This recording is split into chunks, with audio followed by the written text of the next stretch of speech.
In other news, who are the government hoping will defend Britain from cyber attacks? This is the idea that they're going to get geeks, computer geeks, employed by the army to protect us.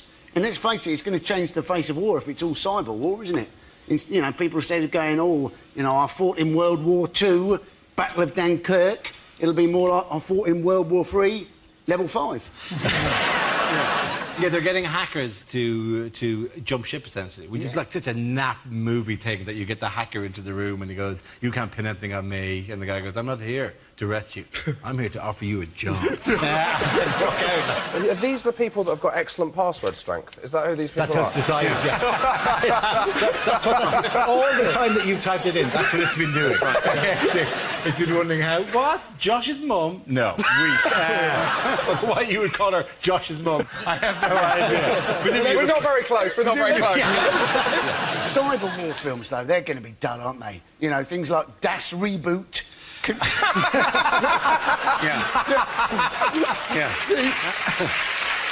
The Great Alt-Delete Escape. That's not going to be a corker, is it, that one? Saving as Private Ryan?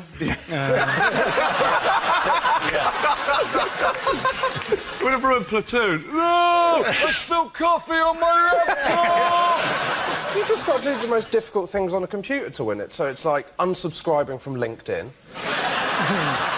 and finding the hashtag key on an Apple keyboard without having to copy it from Google, which is what I have to do every time. My name has a little line over the O. My proper name, I professionally have had to dump it because I can't find it on a keyboard. I have to abuse my Irish heritage. I can't. It's somewhere. It's that and that and that, and then that and that. That's good. I'll change my name. It's easier. They're meant, aren't they? What's their job? They're meant to slow down our enemy's capacity for cyber warfare. Yes. Yeah. Well, simple. Put China on BT broadband.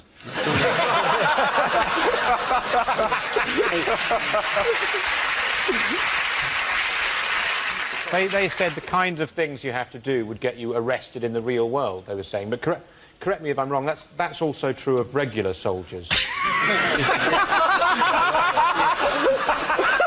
know, I'm thinking specifically of shooting and so forth. Ordinary policemen know nothing about computers. I don't know if you've been down to PC World.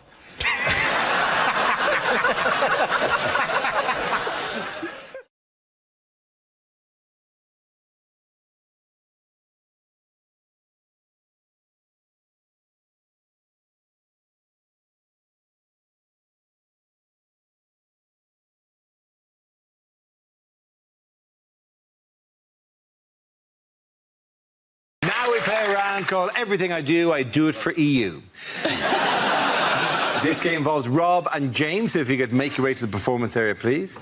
This round is a stand-up challenge. I launch the wheel of news, and whoever chooses to stop, one of our performers must step forward and talk about that subject. OK, here we go. Let's spin the wheel. The first subject is going out. Rob. I like going out and getting drunk. It's fun, isn't it? I got so drunk the other week, it was the most hungover I've ever been. In the morning, I bought a McDonald's breakfast and ate it in a queue for a Greggs.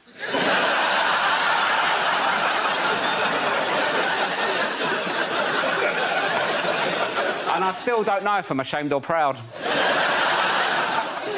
I don't like tequila, though. I don't like doing shots. It annoys me with tequila. It's too much admin, isn't it? So I'll lick a bit of salt, eat a lemon. What are you doing that for? It makes it taste nicer. It's not fish and chips, is it? So it's sort of, no one looks like they're enjoying it. Everyone looks panicked, don't they? They're always like, oh, thank God for the salt and lemon. They're loving it, aren't they? Do you know what make a tequila nicer? Do a tequila, then have a Cadbury's cream egg. That'd be nice, wouldn't it? Take the taste out of your mouth. The thing is, as well, though, it's like I can't properly get on it now. I'm like a bit older. I'm not saying I'm too old to get drunk, but when I was 18, you don't care, do you? You can get battered. Just get on with it, right? Because hangovers, they say hangovers get worse. They don't, do they? You just have more shit to do when you're older. That's the problem. When I was 18 on a night out, I'd be getting on it. Someone might go, do you want some drugs? I'm like, oh, I don't know. How'll it affect me? What will my mum think? Oh, my God, drugs. Now, if I'm on a night out, someone like, do you want some drugs? Can't, mate. Got to paint a fence tomorrow. I don't want to be painting a fence all sad.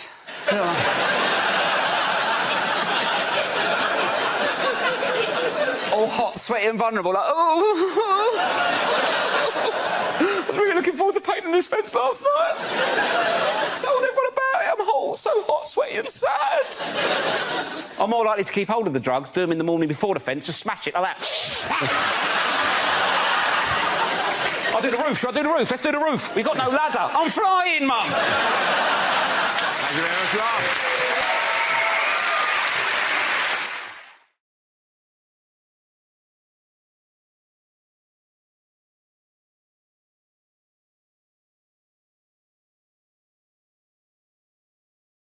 The first subject is unlikely lines from a costume drama. Madam, I'm in line to the throne, and as such we shall be dining somewhere that befits my title. Pizza Express Woking. Batman. I mean, I suppose technically it's a costume. Heathcliff!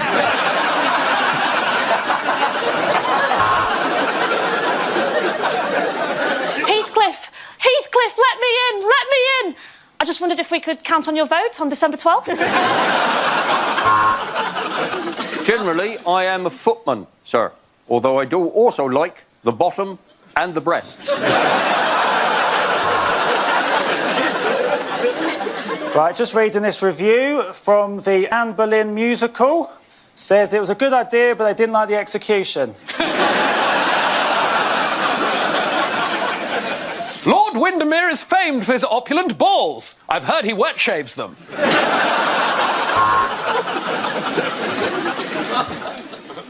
Jag kan täcka land. Jag kan täcka lives. Men jag kan inte en accent.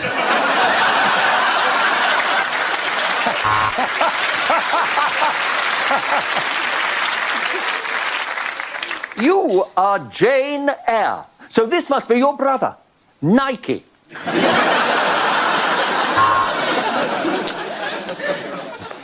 That new servant girl is so cold and unresponsive.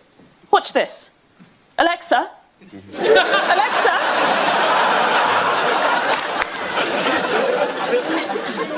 Your Lordship, I am delighted and excited by the unexpected turn our correspondence has taken. I await, with feverish excitement, the next portrait of your engorged penis.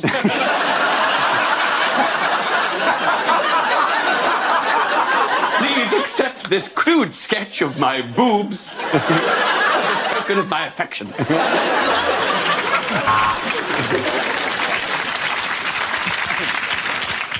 My heart is in my mouth. My liver is in my anus. Jesus, this corset is tight!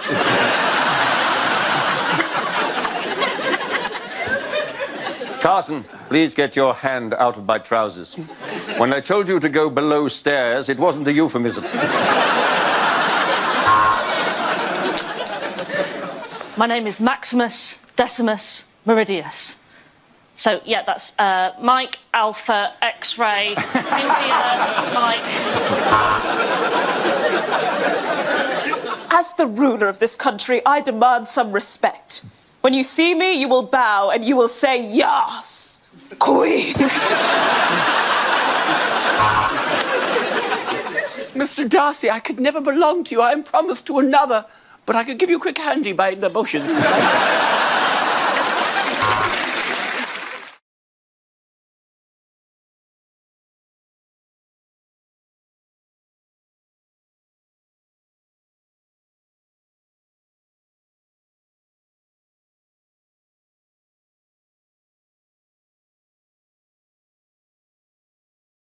OK, your category is education. The answer is 25 in a row. What is the question? How many green bottles are standing on Charles Kennedy's windowsill? Is it you've just been picked up whilst hitchhiking? What's the last thing you want to hear the truck driver chuckle as he nods towards the 24 empty rucksacks in the back? Is it how many times has Dara Breen cracked one off on Blue Peter?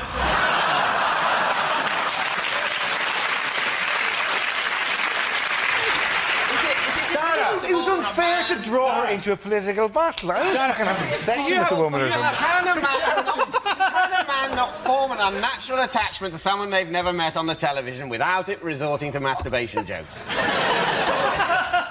He's just made need a little shrine. Little shrine. And can I point out, stop writing Dara fancies Connie on a piece of paper.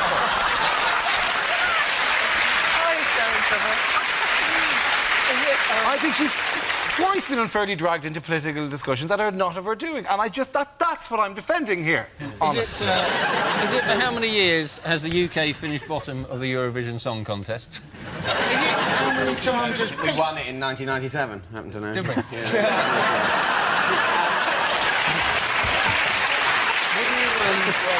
So, that shoots you down, my friend. Would you like to sing us that song, David? Well, I would, but unfortunately a court order says I mustn't. It was Katrina and the Waves, actually. Is it how many times does Victoria Beckham throw up during lunch? Is it how many letters are there after A? Is it Cliff Richard has had 25 top 10 hits? How many were shit? Is it how many researchers from GMTV won phoning competitions last year?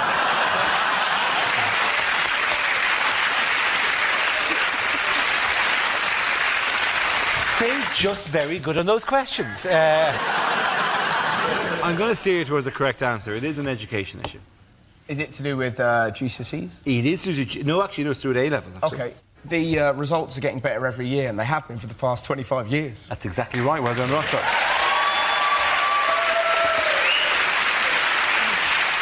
Yes, the question I was looking for is, for how many years have this country's school exam results been improving? This is the news that in 2007, the UK's school exam grades have improved for the 25th successive year, with record pass rates and more pupils getting the top marks, leading to calls from some quarters for the exams to be made more difficult. Well, what's amazing about it, no wonder kids are so disaffected in this country. Like, they get the best results ever. And how do we respond? Do we say, well done? No, we go, well, they're getting easier.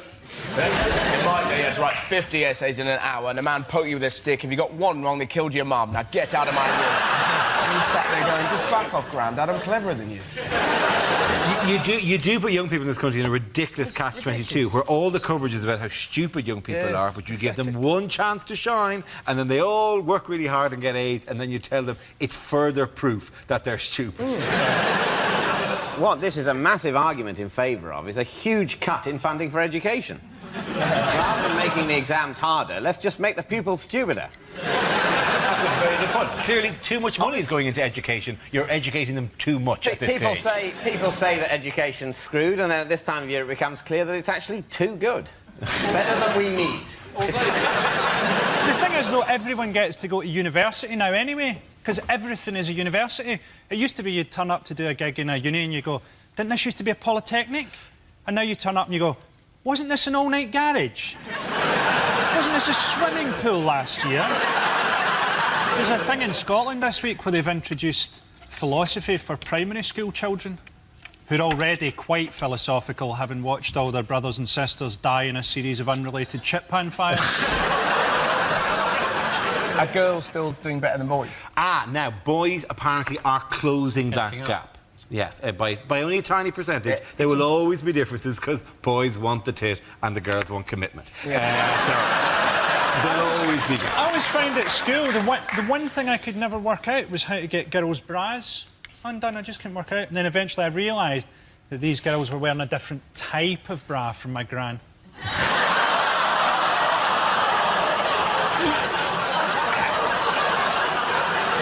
It would be a good idea to get kids more in tune with what goes on in life, isn't it? I can remember spending a whole day finding out that woodlice quite liked dark, damp conditions.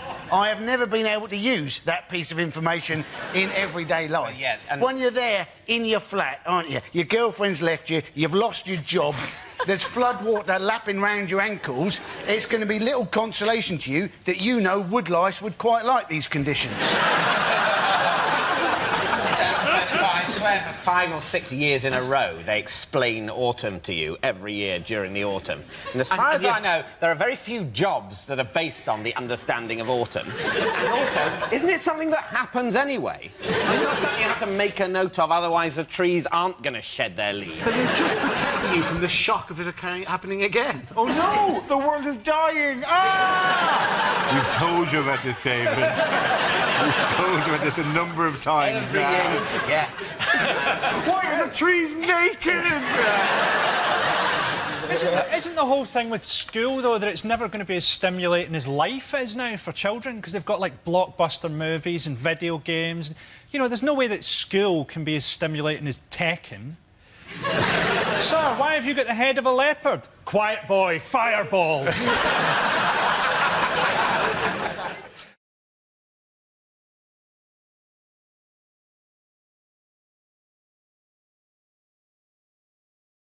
Bad thing to say at the opening of the new Wembley Stadium.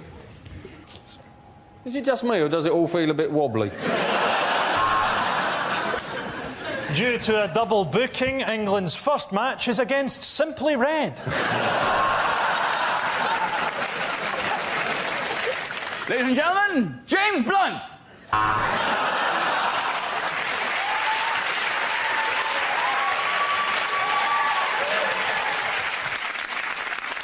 Welcome to the 2008 Cup Final. So if you can all make your way to the coaches, we're on our way to Cardiff. And all for the same price as building a rope ladder between the Earth and Jupiter. Can Mr. Bin Laden report to lost property, please? Mr. Bin Laden. And who knows, maybe here, one day, with the right linesman, England can cheat their way to another World Cup. And maybe one day, with the right bunch of hooligans from Scotland, these goalposts can get trashed all over again. Cost £100 million to demolish Wembley. If you'd had your last game against Scotland, we'd have done it for nothing. We're going to leave it at that, ladies and gentlemen. We're going to leave it at that. The winners of that round are Russell, Ed and Andy.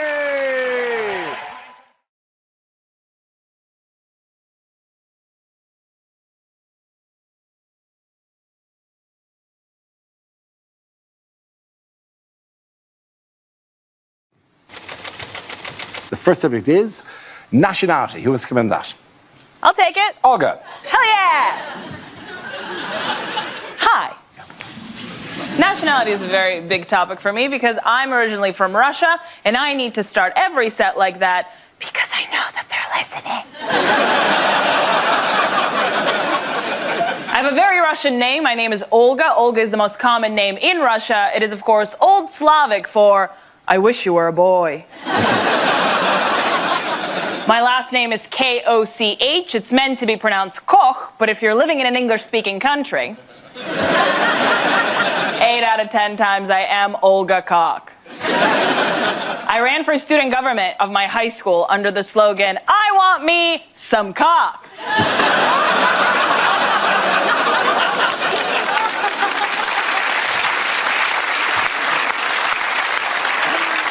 And I won. Also, I don't know if you know this, but in Russia, we don't have middle names, we have patronyms. So instead of another name, I have my father's name. So if you look into my passport, it literally says Olga Alfred's cock. So I never forget where I come from.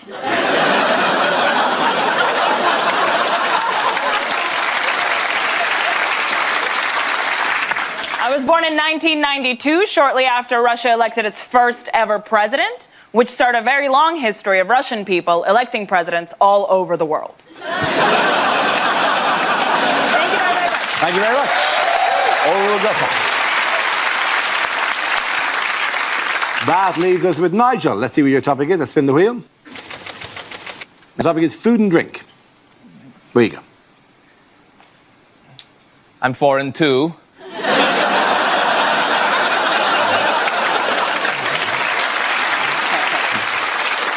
Yeah, I get the immigrants to do it. It's cheaper, you know? I'm from Malaysia originally, and I moved to the UK 4 years ago, mainly for comedy, and so I can drink tap water and not shit myself. Yeah. Favorite popular country, by the way. Pretty great here, right? Tap water? Yeah. Ironing my shirt today, got a little bit thirsty. Just spray some ironing water straight into my mouth. No malaria. Nice. When I first moved here, I asked the guy here, like, what's the worst thing you have in your UK tap water? You know what he told me? Lime scale. Well, what the hell is lime scale? Does it give you a headache? Does it make you vomit? He said no, it just makes the inside of your kettle a little bit white.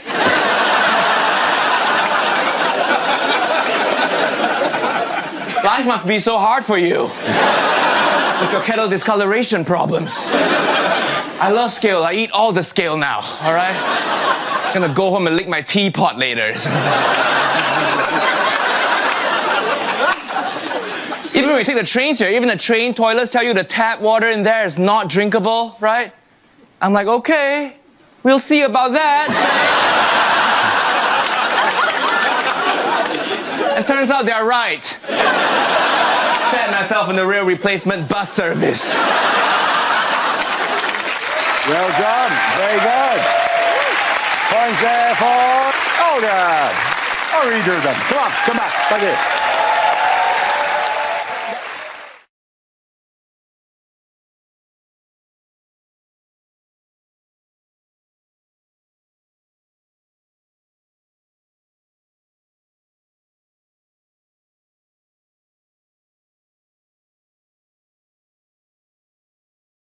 On the board are 6 categories. Rob, which category would you like? Politics. I love a bit of that. Your category is politics. The answer is 13.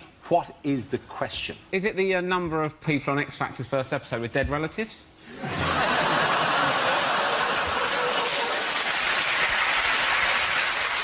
If Wayne Rooney went to Real Madrid instead of Gareth Bale, how many months would it have taken him to manage the Spanish for hello? Oh, is it? I know what it is. Is it when Louis Walsh goes over to One Direction's house to play ping pong, how many little white balls are in the room?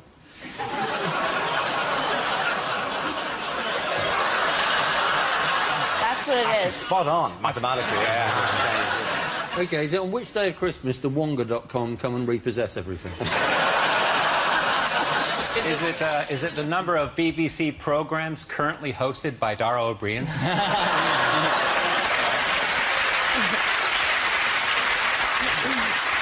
Is it? How many times did I have to watch that Miley Cyrus video before I could really consider myself to be well informed on the subject? Is it in fact, how many times a day does Oscar Pistorius think, well, I suppose I could just have knocked?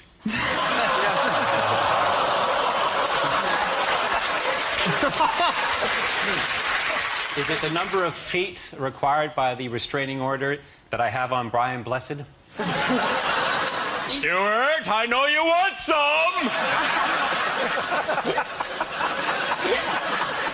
Is it the number of soldiers France will actually send to Syria? Is it in politics there, mate? Yeah. At what age do you realise that One Direction might be shit?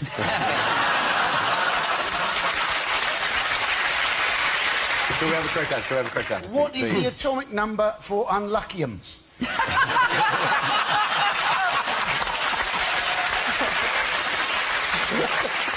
Very good. Very good. I'm glad you tried to slip that one under the wire. That's nice, yeah.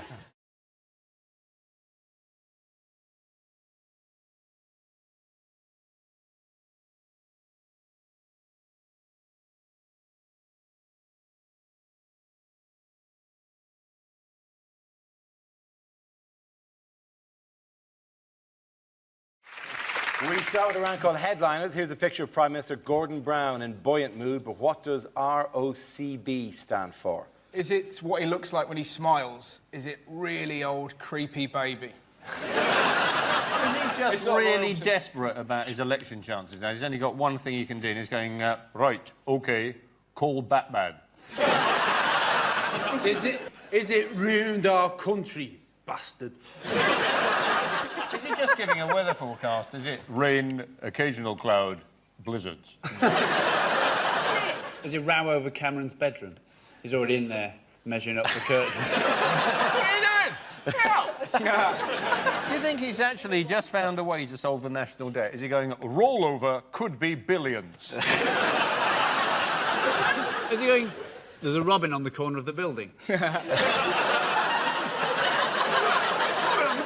It would be nice. It would be nice if he just got more distracted by wildlife. That would be quite sweet. He's just trying to draw attention from the polls. No, there's a robin on the corner of the building. It's a true purpose. It's a true purpose that your government's in chaos. Is that a challenge? Is it what he's going to do on May the 6th? Is it going to be removals ordered, cab booked?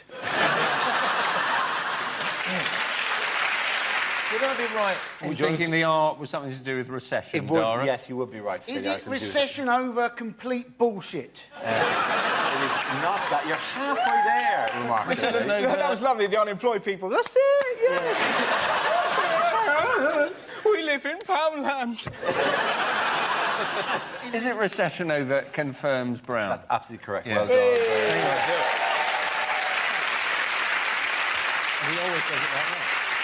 Yes, the answer I was looking for was recession over confirms Brown. This is the Prime Minister's cautious announcement of the end of the recession, although he said there is still much more that needs to be done. The Office for National Statistics revealed that this week the economy had grown in the last 3 months of 2009 by 0.1%.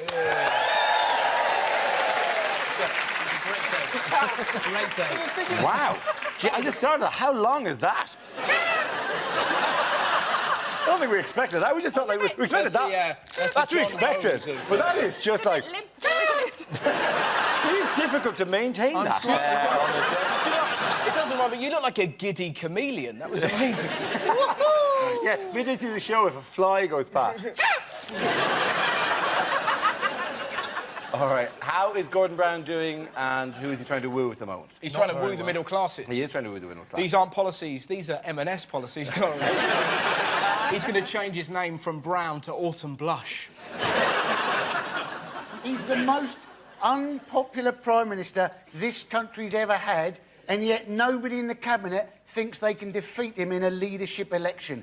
How crap are they? But what you're forgetting, I think, that we don't know what goes on in the Cabinet, and everyone's got to remember that he has got one eye that doesn't work, and perhaps he would do what I would do if I was him in the Cabinet. I'd wear an eye patch. I'd sit there with an eye patch on, and I'd have a white cat. There is a theory that Brown would put it over the wrong eye.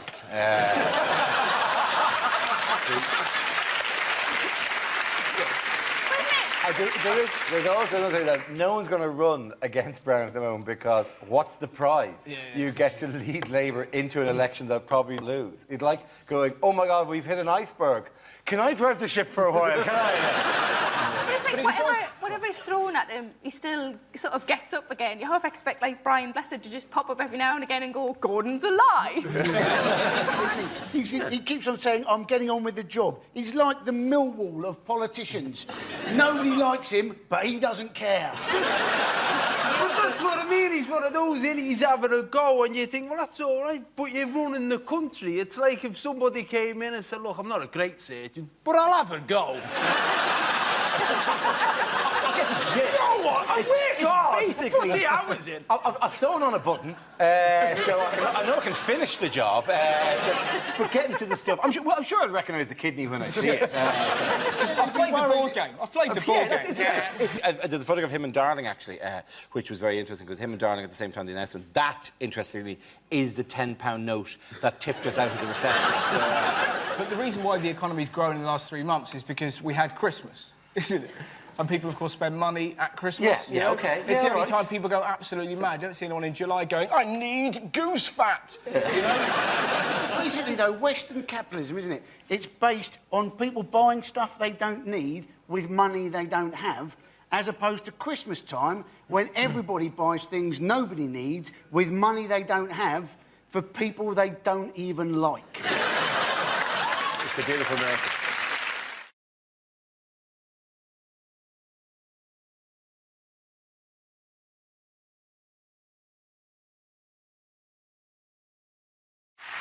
We start with a round call. If this is the answer, what is the question? On the board are 6 categories.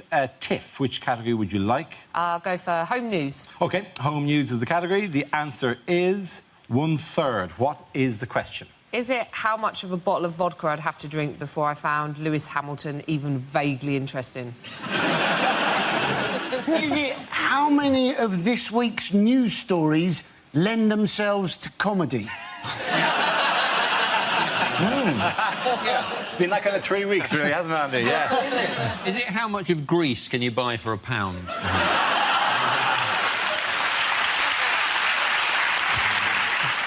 Is it how much of Kim Kardashian is made up of arse? Is it, of all of the children that I taught maths to, which proportion of them genuinely had a future? Is it what emoticon would I use to tell someone that I've wrapped a rubber band around my scrotum?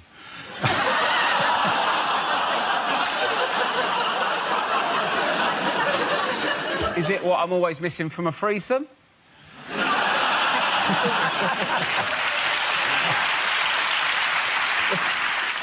Is it FIFA's target survival rate for stadium workers at the World Cup?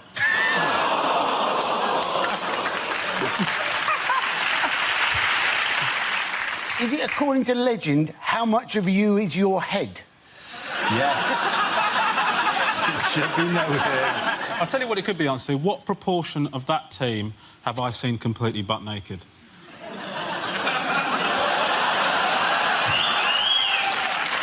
Yeah. Can we? Has anyone got any answers to a question? I feel like I'm going to ask for 10 minutes. Is it how many of the words spoken by Kanye West are about Kanye West? The way you pronounce Kanye West is incredible. Well, yeah. It's like you're asking somebody if they're able to West. Like...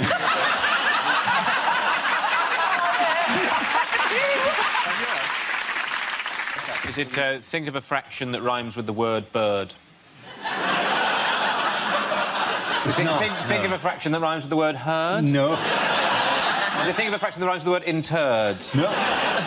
Is it think of a fraction that sounds funny if you say it with an Irish accent? Yeah, that's exactly what I was waiting for you to do. Yes. Think of a fraction that I say is 1/3. What a funny country. Isn't it?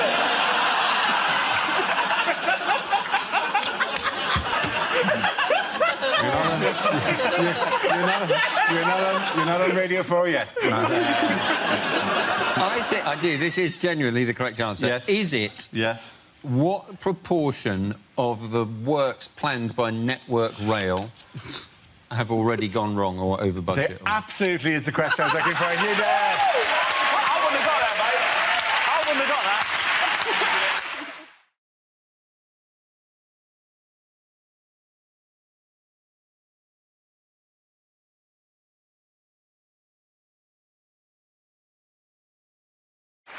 The next round is called Between the Lines. Rory and Hugh, can you make your way to our Mock the Week press pit? In this round, one player takes the role of a famous person making a speech, while the other says what they really mean. Rory, you are George W. Bush making his TV address to the nation. Hugh, tell us what he's really saying.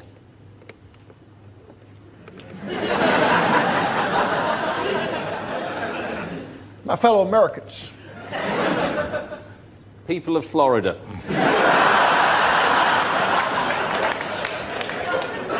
2 years ago, I declared that hostilities in Iraq were over. Unfortunately, nobody told the other side. See, we proved them wrong in Iraq. They said there was no link between Iraq and Al-Qaeda. There is now. What people have to understand is the problem was essentially our lack of intelligence. People have to understand.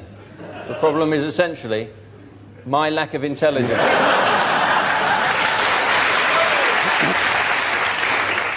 See, problem is people keep putting words in my mouth. Imagine what it would be like if they didn't. Well, we will stay in Iraq until the job is done. We will stay in Iraq until the oil is finished. Very good. Both of you, congratulations. Rory and you. Points for everyone. Sit down.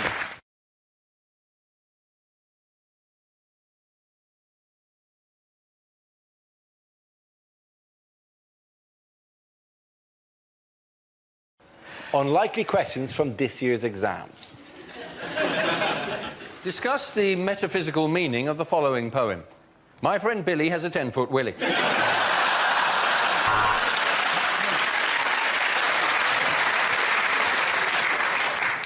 Would you like this exam to be A, multiple choice, or not? The Bronte sisters. Shag, marry, push off a cliff.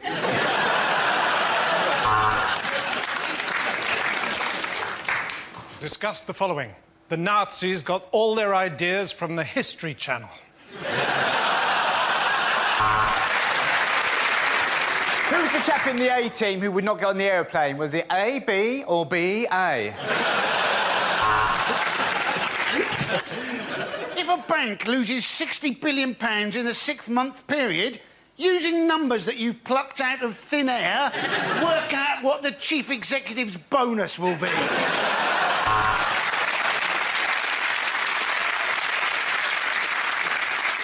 Napoleon, a small man or a long way away?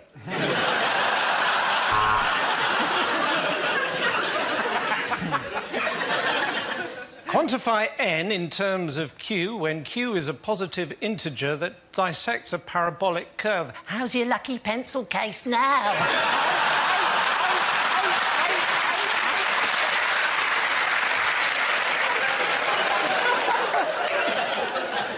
What's the name of that round thing that they throw in the Olympics? Discuss. Draw a diagram of the genitalia of the male elephant. Use all 30 sheets of paper provided.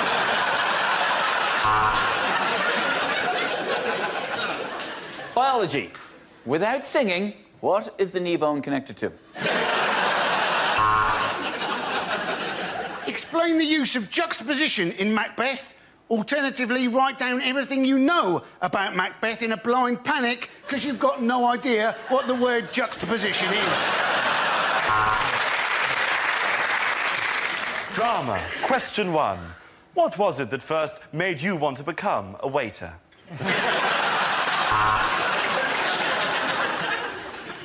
What is your PIN number?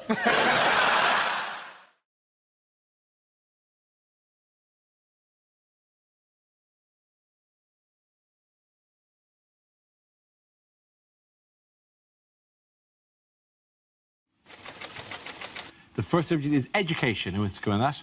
Ramesh. Well, as a vegan, I wanted to supplement my son's education, so I'm helping him to learn to read. That's one of the things that I'm doing, and helping your child to read is one of the most magical and rewarding things that you can do as a parent on day one. After that, it's one of the most frustrating, annoying, I'd rather punch myself in the face repeatedly than ever do this again activity that you can ever do. And let me tell you why. They do not care about making sense. Right? They'll just read all the easy words. When they get to one they don't know, instead of trying, they'll just look at the picture and just throw something random into the sentence without any regard for what effect that has on what they're saying. And I'm supposed to not get angry. I'm supposed to not get angry when my son goes, Jack went strawberry? How could that be what it said? How could it be Jack went strawberry? What are you talking about? What would that even look like? How could that be what it said? Tell me. I tell you what, you think that's what it said, you go strawberry now. Go on. No, go strawberry. That's what you think it said. Stop crying, go strawberry. Go strawberry. Why didn't you do it? Go kiwi then, I don't give a shit. You're not doing it, are you? I tell you why not, because it doesn't make any bloody sense. My wife thinks I'm overreacting. Thank you very much, Joanna. Middle-class people don't want to self-identify as middle class. They, middle class want to be, because it's more authentic. Where it's, middle class is such a bland state of affairs. It's not bland, is it? Have you tasted some of their food? What kind of flavour's going on in there? It's not bland being middle class. Have you mistaken middle class for Indian?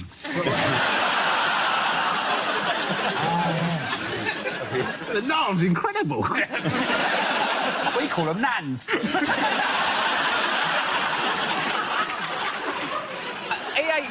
We was in Birmingham the other week doing a gig and you had cream on top of your goulash. No, listen. Hey.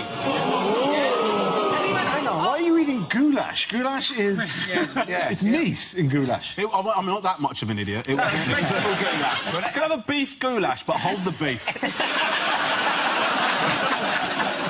Rob and I had an argument, a discussion about the fact that I thought it had combined so much with the goulash that it rendered the situation untenable. But Rob said, "You could have scooped that out, mate. I don't know what's wrong with you."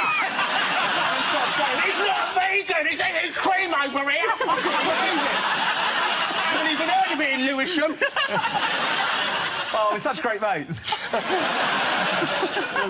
It's a natural banter, which is why we put 5 people in between the two of you. The first subject is education. Who wants to come in that? Ramesh. I used to be a teacher, actually. I was a maths teacher. I wasn't a very good one. But as I found out, it doesn't actually matter. You can get away with it for quite a while. But the problem is... With Ofsted coming, you've got an Ofsted inspector in the back of your class. I've got to make sure I'm doing my job properly. Yeah? Got learning outcomes up on the board, Pythagoras and trigonometry flying all over the shop, knocking it out the park. Kid in the front row's got a question, I'm straight in there. Yes, Timothy? How can I help you? And then he'd go, why are you being weird? Right. So then I've got to convey to Timothy, without the inspector realising, that I am going to bloody end him. Right? Because of political correctness, all textbooks have got to be multicultural nowadays, which means that every single question in every single maths book has got to have a white kid and a black kid in it.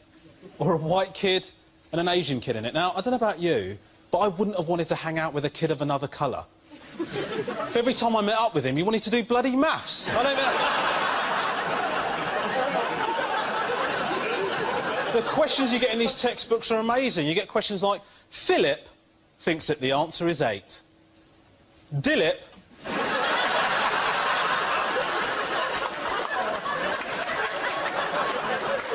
thinks that the answer is 10. Which one is correct? And then a kid would put his hand up and he'd say, I think Dilip's correct.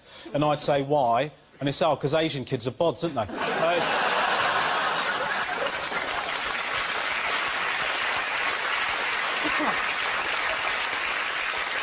We had uniform at the school. I agree with uniform. The problem is they're very strict about it. We had a sixth form. Talking to sixth form lads about what they're wearing, absolutely not a problem. Got no issue with that. Talking to sixth form girls about what they're wearing, something I felt a lot less comfortable about. But what I actually found was if I just looked at them for long enough, they soon covered themselves up.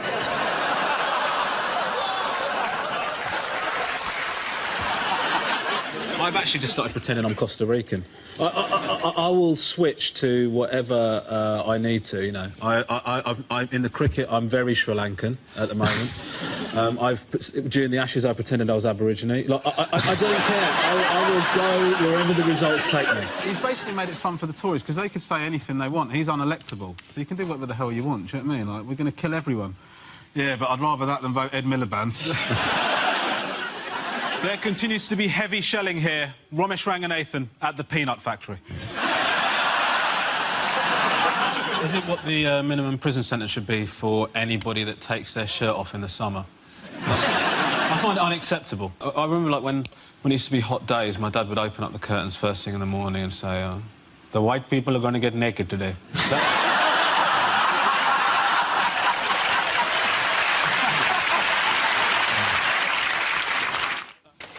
The first subject is going out. Who wants to come out?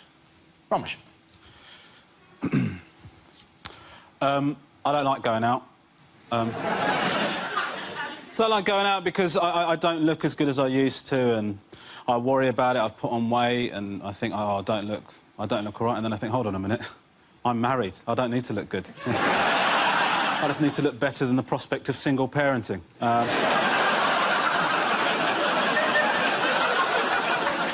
And I think I've got that in the tank, you know what I mean? I went out a while ago, and I was out with my friends, we're all in our 30s, we look like awful tribute acts of us in our 20s, and... There's guys there, they're in their 20s, looking ripped and amazing, and I'm thinking, are they going to make us feel bad? Are they going to make us feel awkward? Are they going to make us feel like we're stepping on their turf? And the truth is, they ignore us. Of course they do. Why would they care? See a pride of lions hunting gazelle, they're not going to give a shit when a three-legged hyena rocks up, are they? Comes to the end of the night, this absolutely gorgeous girl walks up to me, does not break eye contact for a second. I said, hello, this is happening. Can phone my wife, tell her I've still got it. The girl walks up to me, says to me, no word of a lie, taxi for Rachel. Just this morning, we confiscated a bag of cannabis, and now we're asking all students to come forward if they've got Pringles. Have you had an accident that wasn't your fault and has ruined your life? Next time, use Durex.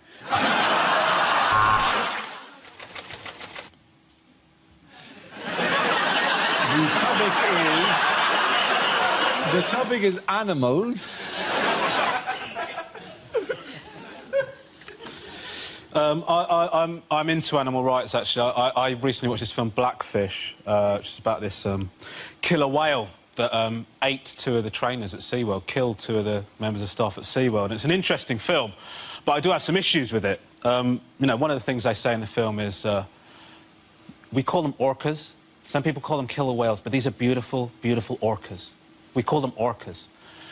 This one killed two people. Right? That's a killer whale, right? He lost the right to be called orca when he slaughtered two people, yeah? And people are surprised by what happened. People are surprised by what happened. They say, oh, my God, I can't believe what's happened at SeaWorld. I can't believe that one of the killer whales tried to eat one of the trainers. Listen, that's not a surprise. I'm a vegan, right? If you make me dance with a sausage on my nose for long enough, eventually I will try the bloody sausage, right? I don't think that's a surprise. And the film is presenting obvious stuff. I was talking to an intelligent person about Blackfish. He said to me, I can't believe what's going on at SeaWorld. It's disgusting. I can't believe they kidnapped them from the wild. How else did you think that they got them? Did you think there was some sort of recruitment drive? And the thing is, you know, is they want to set this whale free. They want to set Tillicum free because he killed two people. Because he killed two people, they want to set him free. I mean, that's the opposite of crime and punishment, isn't it? I mean, people say because he lives in such horrible conditions. Listen, people live in horrible conditions. We don't let them off for doing stuff. You don't say, oh, Derek here killed 6 people. We can't do anything about it because he lives in Hastings. I understand that because, like, if the cows farting is causing the problem, then surely eating them is the solution. I mean...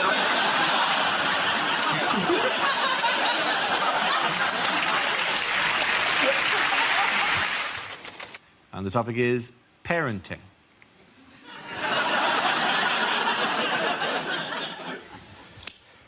I'm a parent.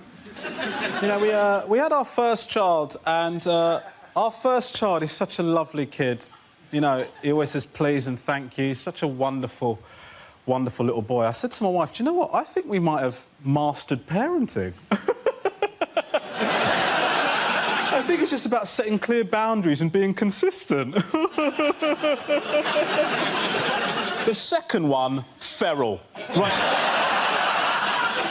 Like, I love him, but what a prick this kid is. Like, I love him, but what an unacceptable human being. Like, I love him, but I don't like him. You know, that's... Like, I'm going to have to say to him one day, you're a mistake. And not, like, in the way that the contraception went wrong. Like, the decision to have you was a mistake. Sometimes I want him to get hurt. There you go, I said it. Now, listen. I don't mean really hurt. I don't mean really hurt, I just mean a little bit. You know, because he doesn't listen, this kid. When I say to him, don't do that, dude, because if you do that, you're going to get hurt. And then he does it, and he doesn't get hurt. That pisses me off, right? Because that is life telling him that I'm full of shit.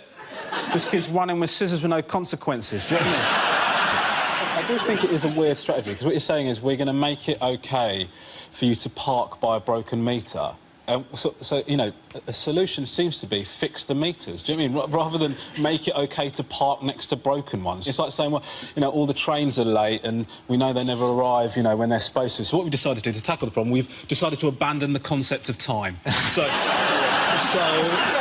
nobody's ever going to be late for anything. We plan to replace the glass ceiling for women with something much easier to clean. Nick Clegg finally thinks he's stepping up to the plate, like Cameron's on the phone. Listen, my phone reception is a nightmare. We've got an important situation. Nick, I need you to step up. I need you to do the right thing. Can you get in touch with Vodafone and get this sorted out? Russell Crowe stars as Bob Marley. The accent's so offensive, you won't even care that he blacked up.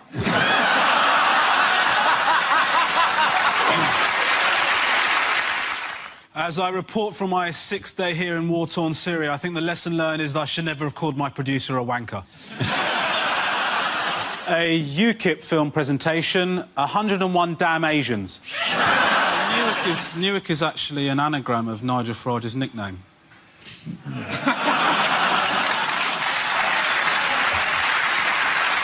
What? Cron?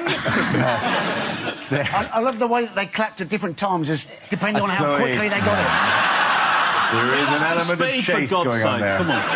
Well, I'm really sad to be leaving you as your maths teacher. I've got no idea why I've been made redundant, because I've always felt that I've given 110%.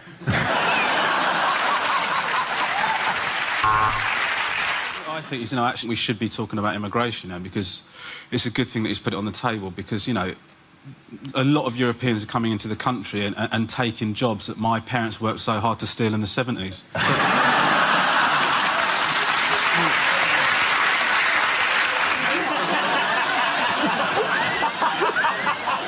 It's actually a very exciting game they play, where they just sit there for hours and see which one tries to rehydrate themselves first.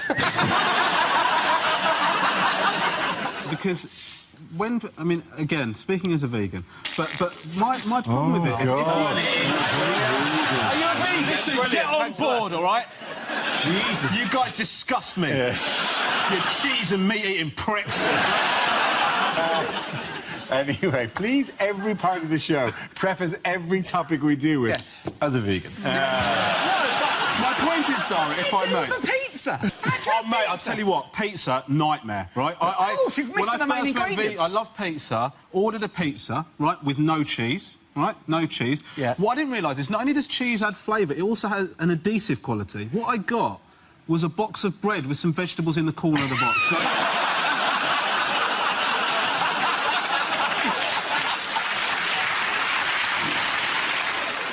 The public have spoken, and they said that I'm a knob. We're not interested, we're not engaged. I think they should combine the election of the leader of the European Commission with the Eurovision Song Contest. So, How is combining two things that we're not interested in going to make it more interesting? The issue that I have is that, you know, UKIP sort of attracting votes from sort of the elderly. You know, that this is sort of who are increasingly supporting them. And the thing is that you get worried because you think, well, I've sort of had more racist experiences from elderly people, and you can sort of understand how this comes about. But I actually think that elderly people should just be allowed to be racist, because, like, they've got enough shit going on in their lives, like, without having to re-educate themselves. Do you know what I mean? Like, I've pissed myself, I've got 2 false hips, and now I can't say darky. Like, it's... I'm quite happy to make him feel comfortable, bump into an elderly person, just give him the old wobble head to make him feel all right.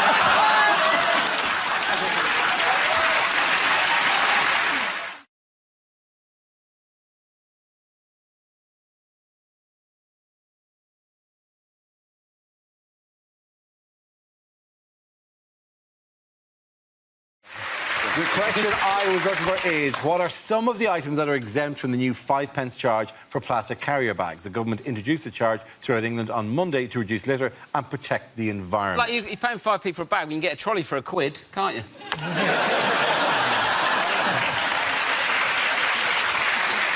The reaction has been fairly over the top. This is the front page of the Daily Mail. Plastic bags chaos looms.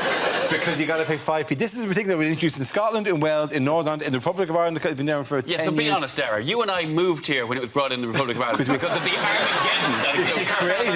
Ireland was laid waste. People fought over bags, put them over each other's heads, choked awful. people. It was horrible. It was That's the brother only reason against we're- brother. It was father against mother. It was carnage in Ireland over the bags. What? What a bag? How?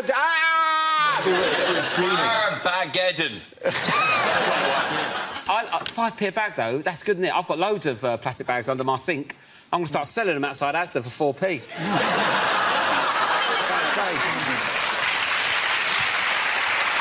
Yeah, people are opening that drawer and going, I'm a millionaire!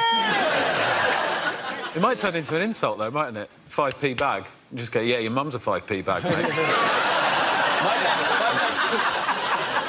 If you was in a massive Tesco and you got yourself a bit of Cherokee gear, you could... do you not buy Cherokee from Tesco? What's Cherokee? It's their brand of clothes in Tesco. I'm not in my world, am I? I got my first suit from Asda. 20 quid. I nearly caught fire walking down the road.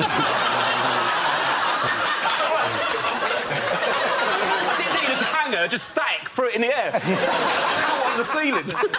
No one else will only wear Cherokee. If you buy clothes in the supermarkets, will you get a nice bag? Or... I'm sorry, I'm more intrigued that the Tesco clothing range is called Cherokee. Something like that. I might be saying it wrong, because I said... What did I say wrong the other day? Those Mikados. Mikado. I say why are you looking at me like we live together? What did I say wrong the other day, love? What was it? I did the opposite of that with your mispronunciation. I accidentally called Wagamamas Wagamamas. That's the poshest thing I've ever done in my life. Wagamamas. Wagamamas. I prefer Wagapapas, but Wagamamas will do it a pub. When we were underage and trying to get served in pubs, you know Bombardier, the ale Bombardier, one of my friends panicked and said, can I have a pint of Bombardier, please?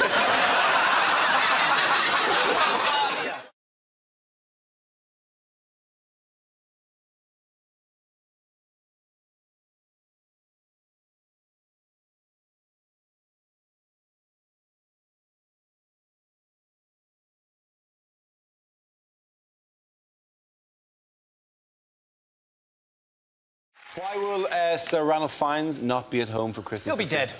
He'll be dead in the snow. Like that. That's why. Why do people... They surely freeze like that. Why is it people always freeze like that? He's walking across the South Pole for Christmas. For Christmas. I love that song. Walking across the South Pole for Christmas. Chris Rea is I'm gonna lose my They reckon for Ranulph Fiennes... They reckon it's going to be minus 90 at some point. Minus 90. A popularity rating Nick Clegg would kill.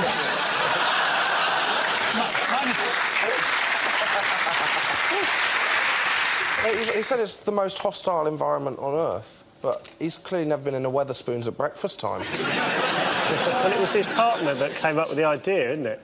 It wasn't him that came up with the idea, and his partner's not going, which I love. Yeah, we're going to go across the South Pole at winter. You come in. Nah. Now, you go. I'll watch from here. His partner said it's because he would miss out on his pension.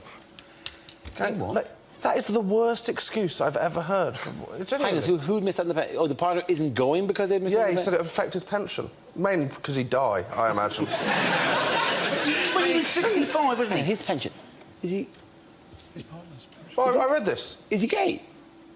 No. What? No, hang on, who's no, his travel partner. Oh, his travel partner. Oh, God, I thought I missed a big story somewhere on the way about Ranulph Fiennes. We're going to go across the Arctic at night, and we are going to look amazing. No one's going to be able to see us. That's not fur for warmth. That's just a big headdress, like in the Village People. Yeah. Sorry.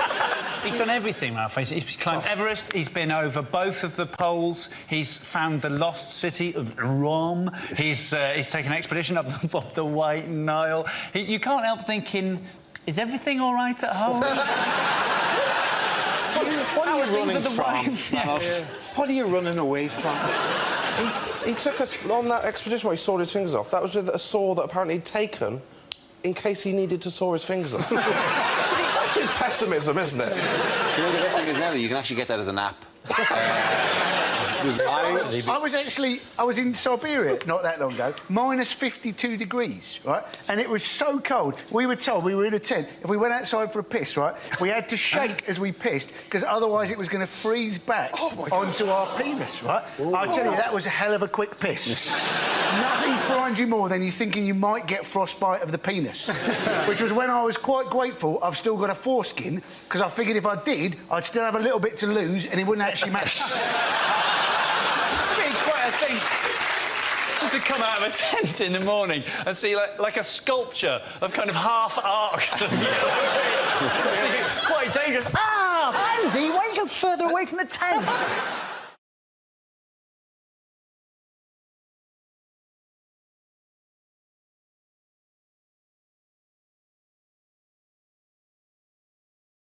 Yes, this is Prime Minister David Cameron on a visit to a housing development near Manchester during this week's Conservative Party conference. At the conference, a number of high-profile policies were announced. Have you seen any of these policies? Yes, they have announced that married couples are going to get a tax allowance, aren't they? It's going to be amazing. It's going to be £200 a year. Yeah? Wow. To encourage couples to spend £4 a week. It's brilliant, isn't it? People going, yeah, walk out, go on, don't turn around now. Come on, eh? There's £2 in it for you. It literally is a pint. You could just get a pint out of it, and then every week you'll argue about who gets the pint. You're talking London prices here. Oh, sorry, of course. If they break into a student bar in Stoke, you get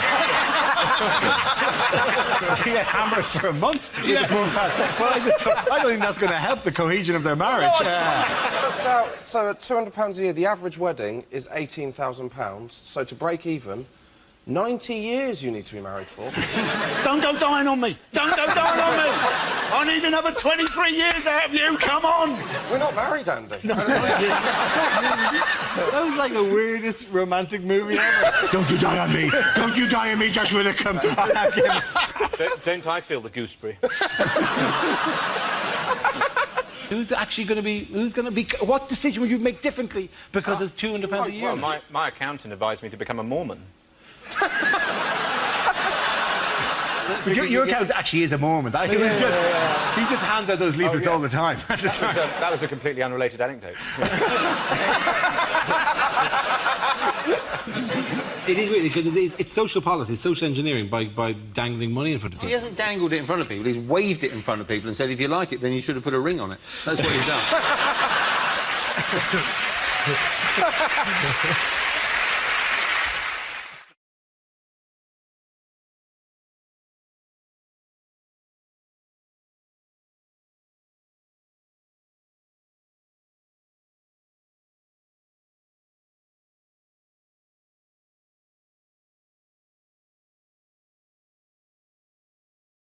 Let's spin the wheel. The subject is national identity. Who wants to come forward? Russell. Thank you. We're told to worry about national identity all the time. Like, Gordon Brown seems to be obsessed with British values. Have you noticed that? Kind of preaching British values. What are British values? Ultimately, we're all embarrassed and we laugh at stuff we shouldn't. That's pretty much it, isn't it? It's that forbidden giggle. You know when you're not allowed to laugh, but all you can think about doing is laughing. It's like when you see an old lady get hit by a frisbee. You know it's wrong. You know? The last time I saw that flag, it was a football game, England were playing Croatia, right? In Croatia, there was a bloke holding up the flag, right? Into which he'd sung the words, "Go home, asylum seekers!" And you're like, how middle class a hooligan are you? You're into bigotry and embroidery. Good man, well done, Russell. OK, let's spin the wheel again. The subject is transport. Who wants to come in on that? Rod. May I? See, I don't know about you, the viewing public and the audience here in the studio, but I'm pretty paranoid on trains, are you? No, you're not as paranoid as I am. I just get paranoid. They make you paranoid, I think. It's all these announcements and signs. You know, if you see anything unusual, report it immediately. I was on a train last Wednesday and saw a Hare Krishna eating a bounty. I reported it and they blew him up in a controlled explosion. Well done, Rod Gilbert. Thank you very much. OK, that leaves us with Andy and Frankie. Let's spin the wheel. The next topic is health. Wow. Yeah, that says health to me. There was a health report recently on Scotland that said that Scotland is the worst small country in Europe. And we were quite disappointed because we thought we were the worst small country in the world. Glasgow's chief health officer said that he was slightly surprised by the findings, which caused him to have a massive heart attack. Scotland does, though, have the best mental health record in Europe. And I think that's because in Scotland, you really have to go an extra bit to judge mental. Sorry, son, we didn't realise you were a schizophrenic. We just thought you were a bit of a character. Frankie Boyle. OK, let's see what's left for Andy. Let's spin the wheel. The topic is drinking. Now, according to police, right, apparently in nightclubs, 1 in 20 drinks are spiked. Now, I was thinking this could give you a little excuse not to go into work the next day. Phone up work, I can't come in, my drink was spiked. How do you know? Well, I had 20 of them.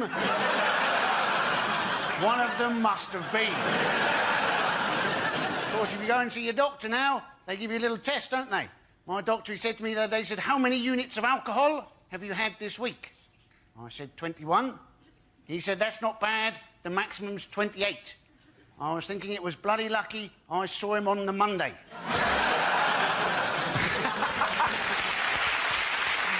At the end of that round, I'm giving the points to Andy and Russell. Come on back.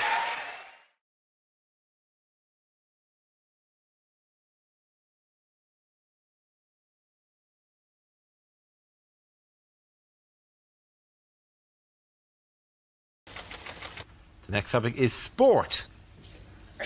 Do you know, I've heard a rumour that horse racing may not be completely honest. It's unbelievable, isn't it? But how do you stop the corruption? Well, one solution may be to call horses something like mafia-backed second favourite. Because if everyone did that, everyone would be confused, no one would know who to bet on, and the whole thing would be fair again.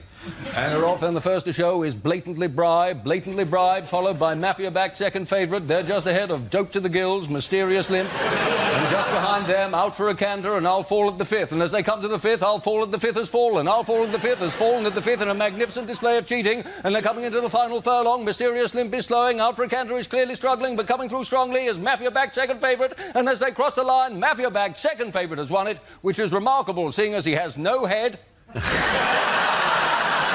That's been left in someone's bed for tomorrow morning. Well done, you.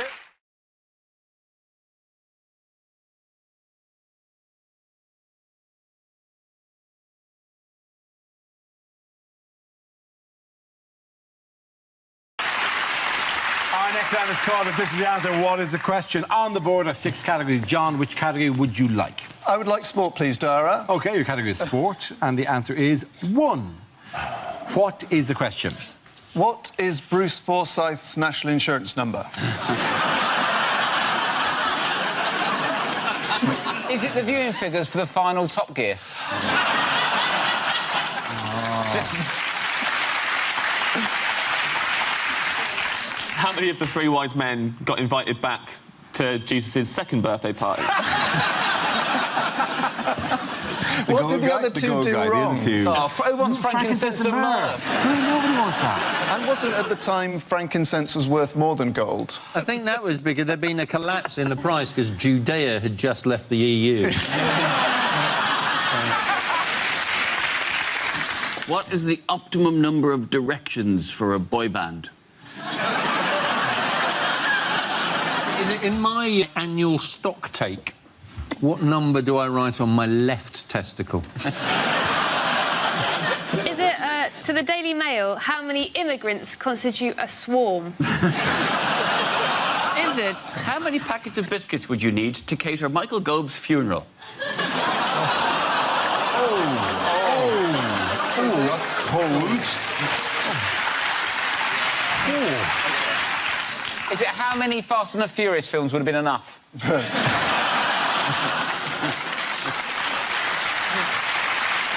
Is it? Yeah. How many times have I dropped a bath bomb in a lemonade? was that good, was it? Put it this way, mate, you don't do it twice. Is it what David Cameron's going to give Miss Piggy now he's not Prime Minister? It took a long time to get to one. Is it how many people is the reservation for, Mr. Corbyn? Can we have the correct answer, please? Is it how many times has Wales got to the semi-finals of the Euros? Absolutely right. Thank you very much, Holly Ward. Very good. Yes, this question celebrates the first. How many times have Wales made it to at least the semi-finals of a major international football tournament? Now, this is recorded, obviously, on Tuesday. We don't know how it went against Portugal last night. But are we enjoying, or have we enjoyed, Wales in this tournament? Yeah. Yeah, man. It's the best thing, and it's just wonderful because they embrace it and they love their players. One of which doesn't have a club, which is insane. If they get into the final, he's going to have to miss it because he's got to go home to sign on. One of the players, I've forgotten who, had tickets for Beyonce last weekend. That shows a certain humility. You're like, oh, I got 3 matches, maybe a 4th. Yeah, put me down for a ticket for Beyonce.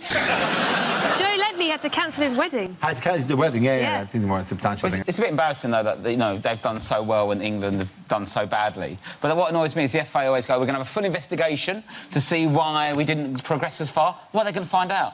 They're going to do an investigation and find out, oh, yeah, works out, the coaches were teaching them rugby. Nightmare. It's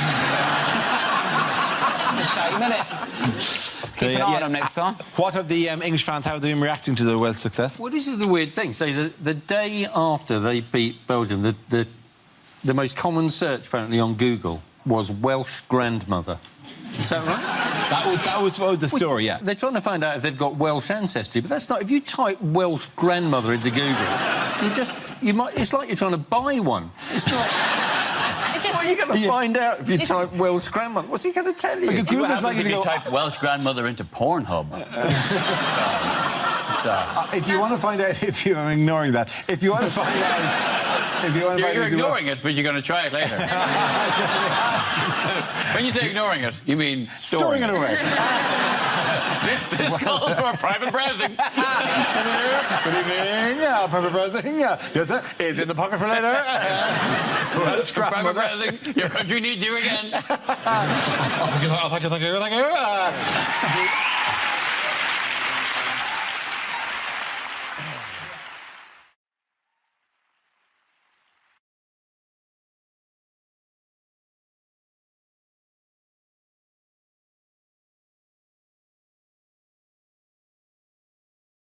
Welcome to our final quickfire round called Scenes We'd Like to See. This is for everyone, so if you can make your way to the performance area, please. I caught ideas for scenarios we'd love to see, and performers come in with their suggestions. OK, here we go. The first subject is rejected questions from this year's exams. What colour does a Smurf go when we choke it? Translate the following into German. 2 World Wars and 1 World Cup. Doo-dah, doo-dah.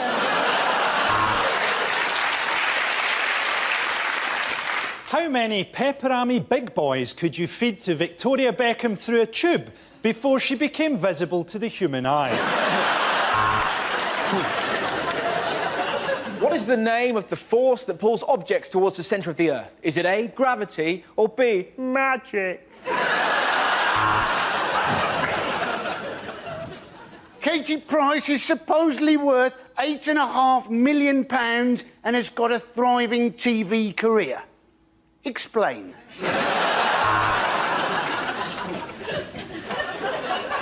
If George Michael leaves at 8 o'clock for a 5-mile drive, when does he crash? There are 6 lines of equal length. How long will Kerry Katona be in the bathroom?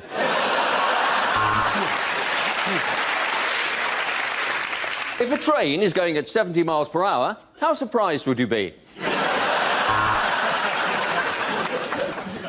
What is amnesia? Is it A, memory loss, A, memory loss, or 4, the Battle of Hastings?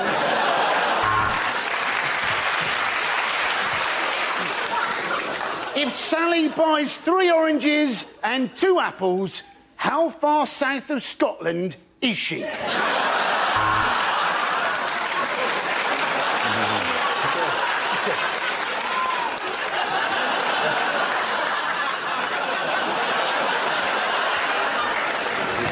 Discuss the idea that Willy Wonka was a paedophile. What is amnesia? Is it A, memory loss?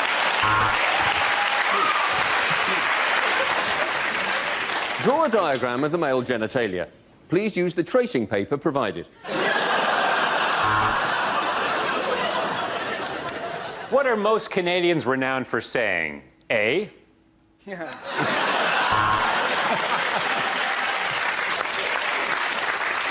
English. Is standards declining? Hitler, Pol Pot, Genghis Khan. Shag, marry or kill. There's a wedding where Jane invites 20 guests and her partner Helen invites 40 guests. How angry is God? The next topic is unlikely things to hear on a TV business show. Well, the footsie has had its best day since March. It went shopping, had lunch with friends and took in a show before shagging a complete stranger it met in a bar. Our invention lets you know whether or not a girl fancies you. We call it beer. OK, Dragons, I've developed a system that lets you get your own seat on the bus, and it involves talking slightly too loudly, then pissing yourself.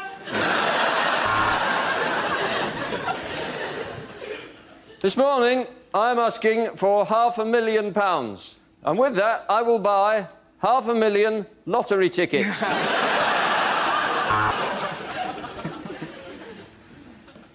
Good evening, Dragon. Oh, jeez, what the hell is that? That's Evan Davis, the host? I'm out. OK, we may have lost some money promoting Michael Jackson 02, but let's face it, I've just signed a deal for the new Oasis tour. Hello and welcome to Working Lunch, a show for people who are so good at business they're sat at home watching the TV in the middle of the fucking day. Dragons, I have 3 words for you. Reggae, reggae condoms. The last task was easy, and yet you cocked it up. I only asked you to blow the bloody doors up. This week, the Dragons meet a retired Nigerian brigadier with an offer that sounds too good to be true. Today, there was a hard drop on the footsie, and I got a bruisey on my handy-wandy. This week, the apprentices face their toughest task ever, selling the shite Sir Alan actually makes. OK,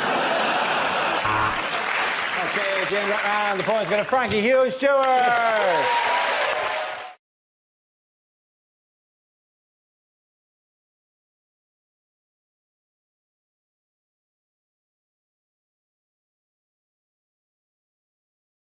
Who are arming themselves with rifles and pots of Nutella at Is the it the moment? loose women?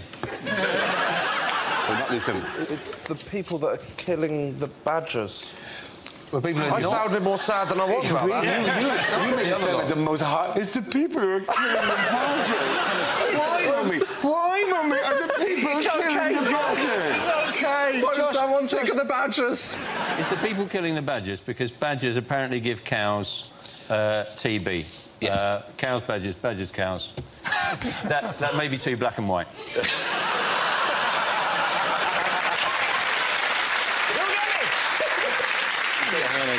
You say the black and white now, it'll be black and white and red all over.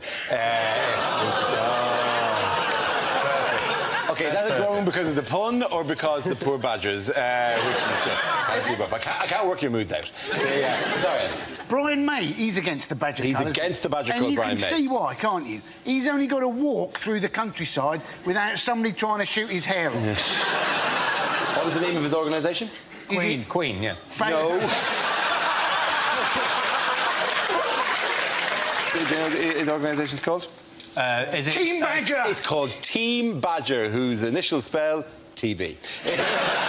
You've not thought this The through. reason he's protecting badgers is because, judging by that picture, he owns the world's largest badger. But what a badger it is. That is like a badger of destiny. Of that badger, he goes, I'm above such tiny considerations. I see far into the future. I see a land where badgers and man can finally...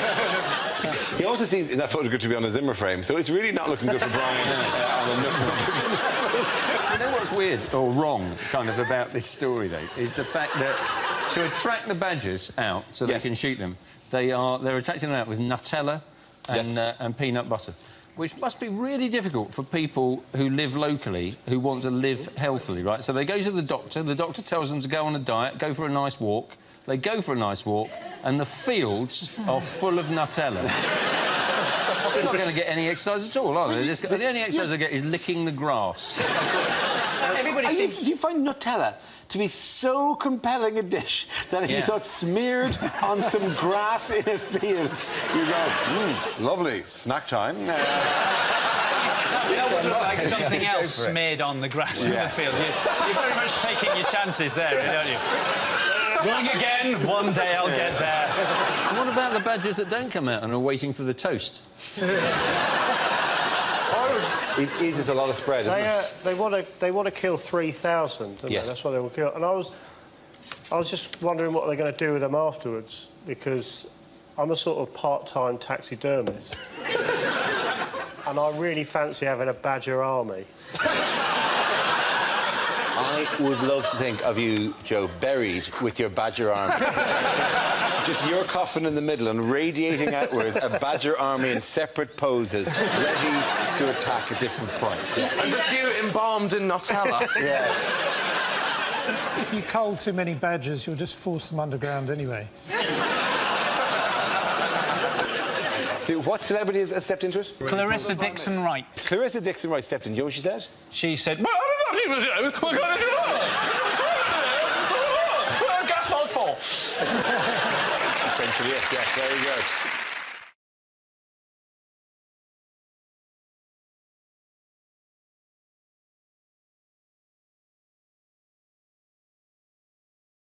Things you'd never hear a French person say. Of course, it looked hopeless, but we kept fighting.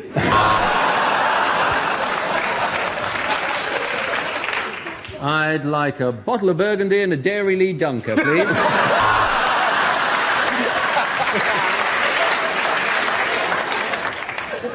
You're English. How nice to meet you. J'aime beaucoup, Monsieur Jeremy Clarkson. I've just bought a wonderful little holiday home in the south of Birmingham.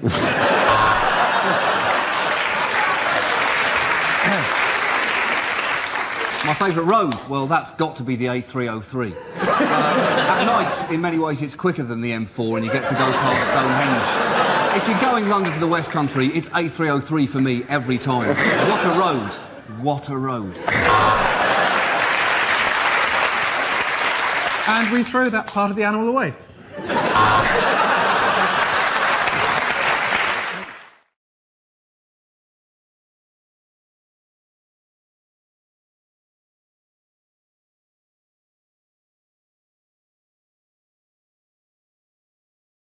The next topic is things a sports commentator would never say. England have won the World Cup.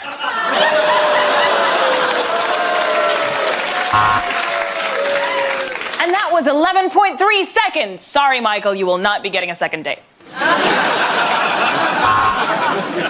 Ronaldo there being booked by the referee for taking his shirt off. He should know the rules by now. You are not allowed to take the referee's shirt off.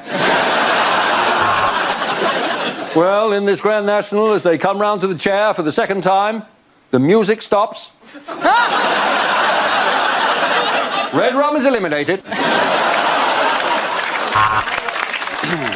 And you join us now for the diving. Here we go. Oh, that wasn't very impressive. Oh, no, sorry. Oh, no, you join us here for the swimming. Right.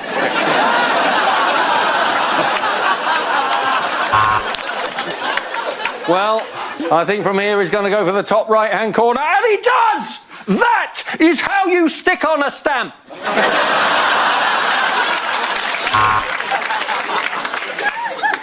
Judges, they're all very impressed. A textbook reverse tuck. You're watching RuPaul's Drag Race.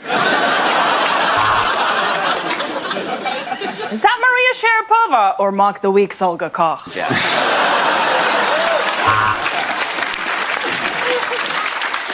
Thank you for joining us. We've got a very exciting afternoon of sport ahead of us, but first, the golf. Welcome to the World's Strongest Man competition, where we see Dave from Sunderland attempt to pull a bus. They really will shag just anything.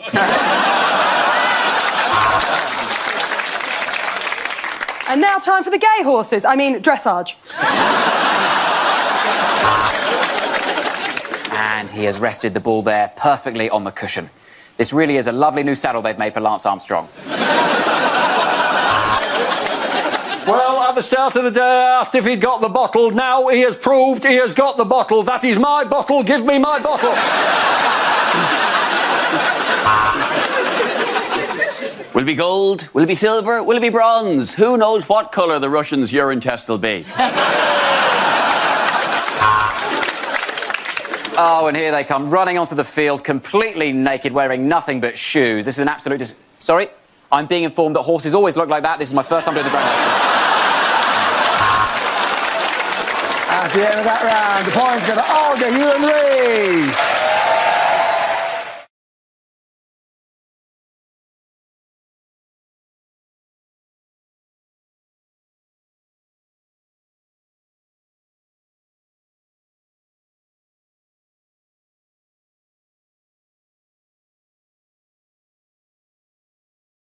What have hospital patients been asked to rate? They have been asked to rate, apparently, exactly how good the A&E departments are. The question is, would you recommend this A&E department to your friends and family? Well, what are you going to say to them? Oh, well, don't worry, you've had an accident. You're going to St Mark's, and that's got a cracking A&E. It's the beginning of Casualty. Wasn't it? Just a man falling off his shed onto his garden rake and then crawling to his laptop to go on TripAdvisor. Or just come home to your partner, square up and go, I'm going to send you someplace nice. Well, I've never heard domestic violence put quite as charmingly as that. Yes, I know that they put don't know in. There's extremely likely, need or likely, no unlikely, likely, extremely likely, don't know. Don't ask the people with concussion. How would you rate it? Cabbage? Banana? Mummy? Cabbage? The people who give the lowest rating are dead. So the results are going to be unavoidably skewed. That's going to be a very awkward conversation when they go, I'm sorry, we've lost him. Do you think he was satisfied with the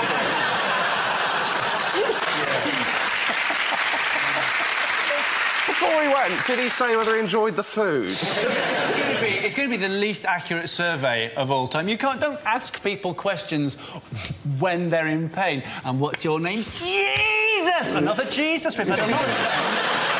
They have quite confusing questions like, which hepatitis did the doctor fail to cure you of? Was it A?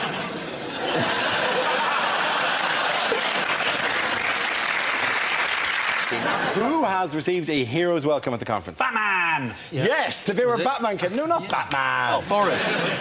Boris Johnson said he wanted to be tough on crime. And this was after, apparently, he's had 6 bikes nicked. And you're wondering, has he really had 6 bikes nicked? Or 6 times he just hasn't got a clue where he in fact left them? What was the hero's welcome? What did they do for him? So they kind of clapped. It wasn't like they threw rose petals on it. They also gave him, like they give everyone at the Tory Party conference, they gave him a 2-minute standing ovation. That's what they give absolutely everyone, whatever they've said. It makes perfect sense. It's 30 seconds of clapping and a minute and a half for most of them to stand up. You need a hat. I can do this. Come on.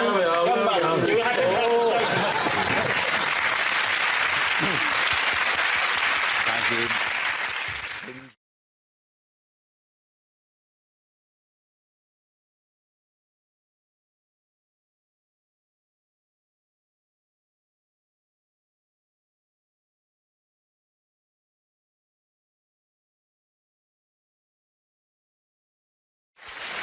OK, next topic is unlikely things for Andy Murray to think. I know it's championship point. I could really do with a poo.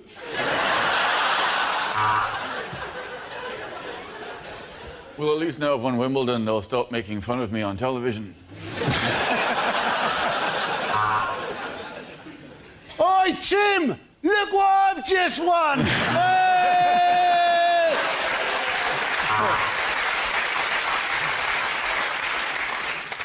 I wonder if my mum's watching today. Of course she is. She's always watching.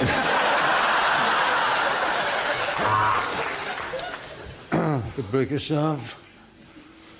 Or I could break his fucking legs.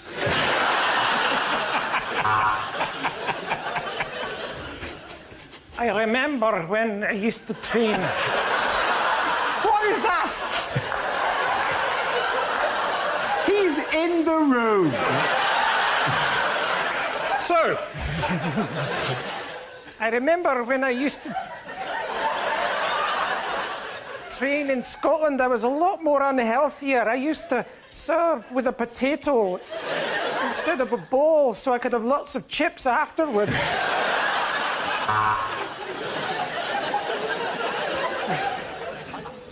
I wonder if Kim really likes tennis.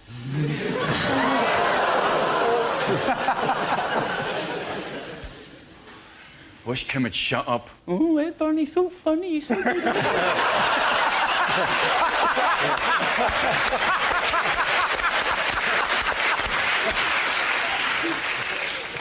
When are Athena going to make a poster of me scratching my arse?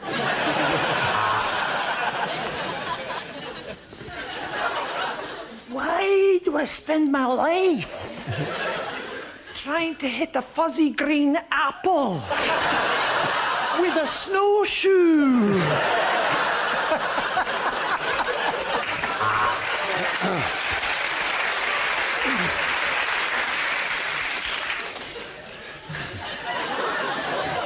God, it's great having an enormous penis.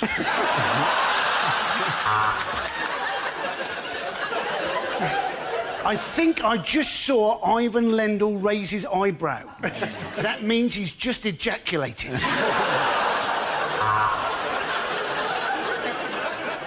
Wimbledon's all very well. I wish I was playing Farming Simulator.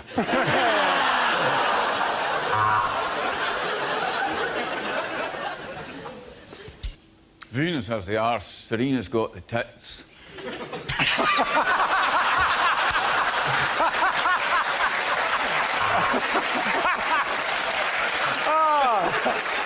Oh, that's not going in. OK.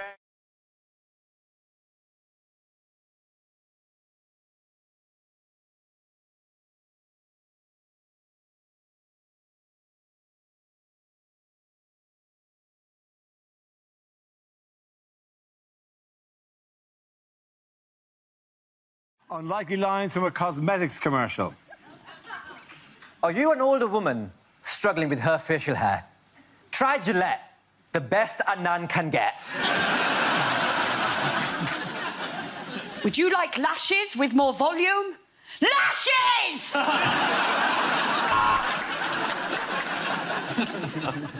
You don't need lip liner or eyeliner with our new bin liner.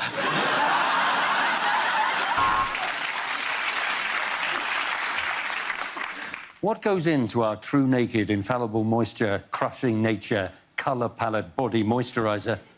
A selection of random words that mean fuck all.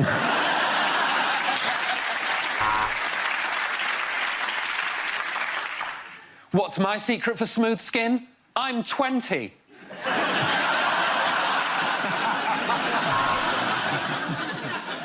Is your hair out of control? Do you wear wacky shirts? Well, hey, you're great just how you are.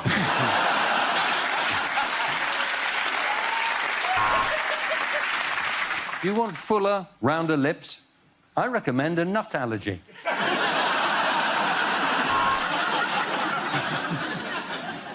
Are you tired of missing out on the opportunities that your peers get? Try White Privilege Foundation.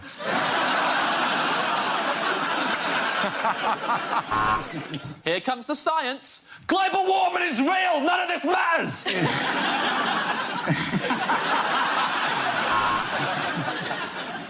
We in the German city of Cologne have a fragrance called Birmingham.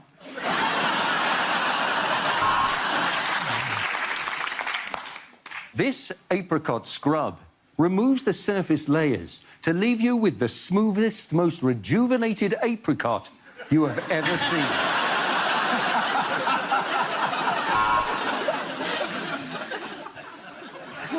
And for one last time, it's me, the returning officer. This product makes your eyelashes look really big by shrinking your eyeballs.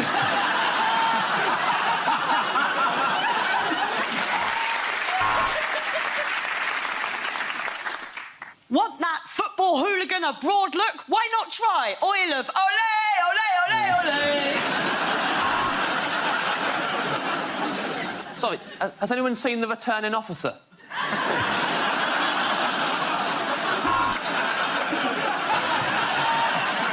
Any messages? Our new powder gives you the confidence to hit the town. Cocaine!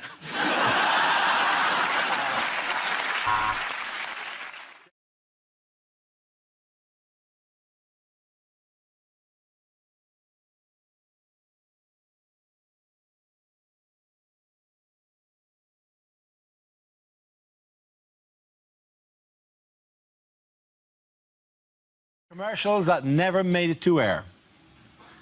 Come to Trago Mills. We got peacocks and everything.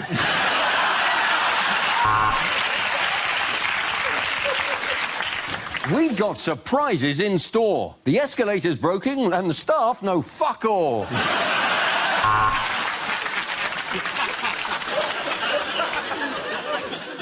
Dignitas. It's not au revoir.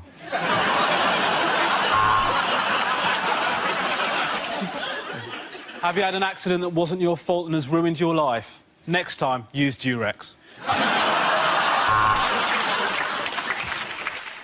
Try uniform dating, because with the way government cuts are going, pretty soon it could be the quickest way to get a policeman to your house in an emergency. If you can find it cheaper anywhere else, tell us and we'll burn their shop down. The DFS sale has ended.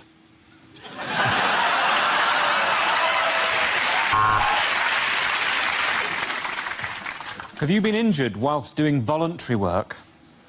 Well, it's your lookout, isn't it?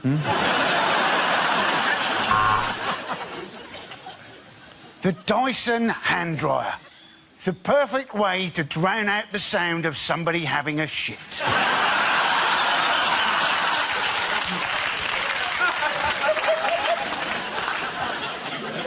Papa? Papa? No, I'm sorry, Nicole, we've lost him.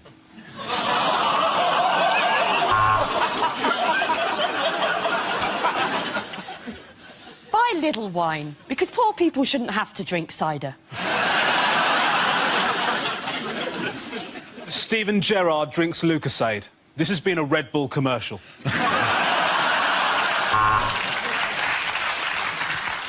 News International. When you talk, we listen.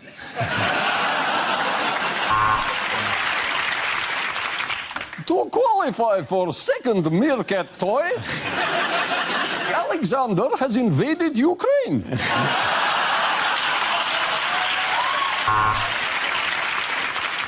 Milk. Try and forget it came out of a cow's tits. Have you booked Joe Hart to advertise your product? Have you paid for advertising space until the end of the World Cup? Then you may be entitled to compensation. At the end of the points go to Josh, Andrew and Andy.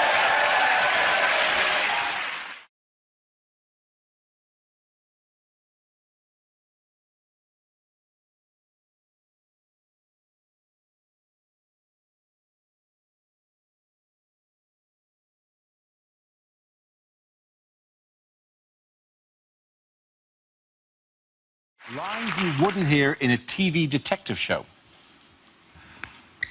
Next up, on Channel 5, a woman has a painful wrist in RSI Miami.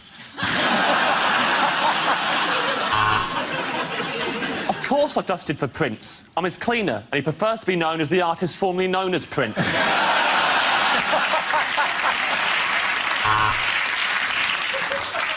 How did I recognise him from just his genitalia? Well,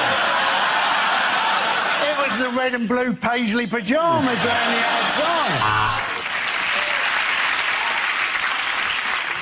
For dental thinking therefore, then the plinken planken, really control that value continue. El volge cabal, utebel contal. Do you not speak Danish?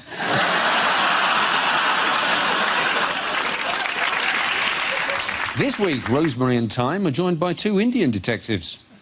Turmeric and chili.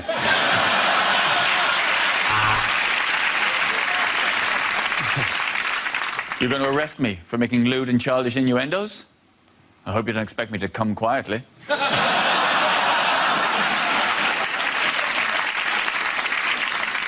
This week, there's panic in Midsummer as they meet their first black man.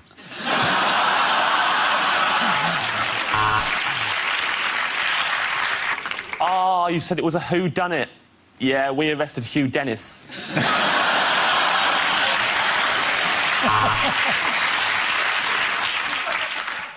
I think I have solved it, Watson. No shit, Sherlock.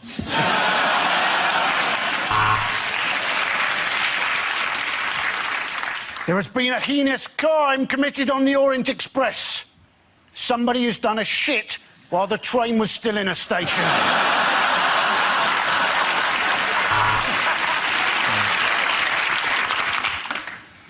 Leave me alone, Watson. I'm going to go back into my mind palace and have the wank of a lifetime. Yeah. The murderer has cut out the victim's tongue. Let's get that back to the lab. I've got some envelopes need licking.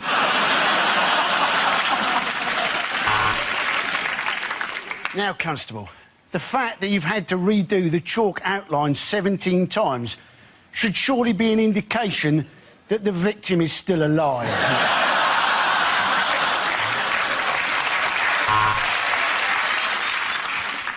I shoot my gun like I shoot my load into my hand.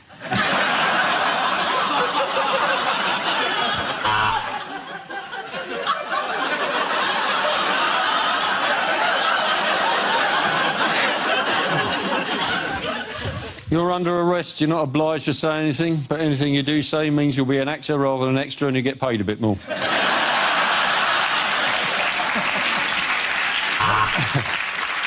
So you say that at the time of the murder, you were hosting Daybreak on ITV. So there's no witnesses to corroborate.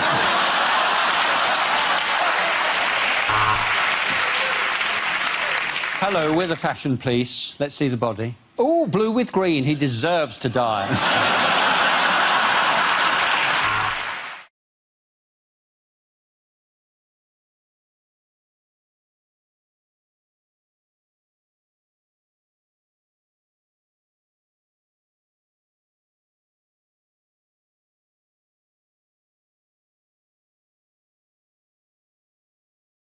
It is about ID cards. Is it Blair wins card backing? It actually is Blair wins card battle, which refers to the vote this week in the House of Commons on the proposed identity card bill, which was passed by just 31 votes. You in favour of this? No, I'm totally in favour of ID cards. Often I wake up in the morning and I think, what is my identity? All I have to tell me are all the cards in my wallet and what my face looks like in the mirror.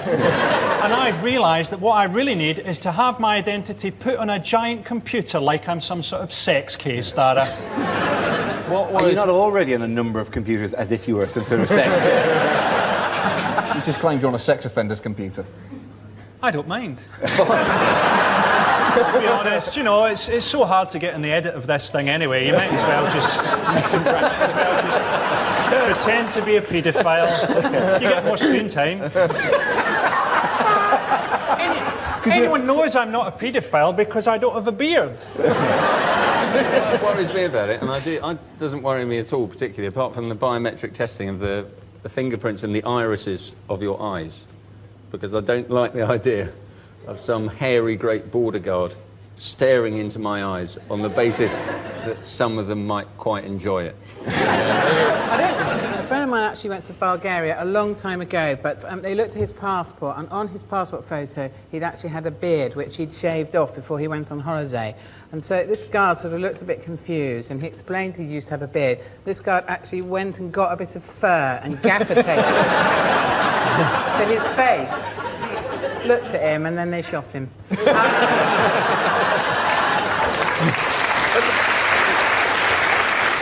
If the bill becomes law, every adult in the UK will need to be issued with an ID card, except for the Queen, who's already got one. It's called a fiver.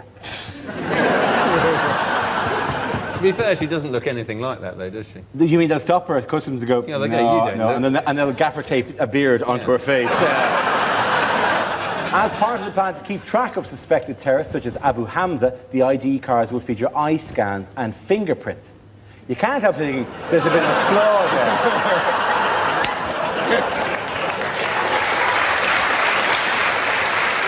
The winner of that round was Rory's team.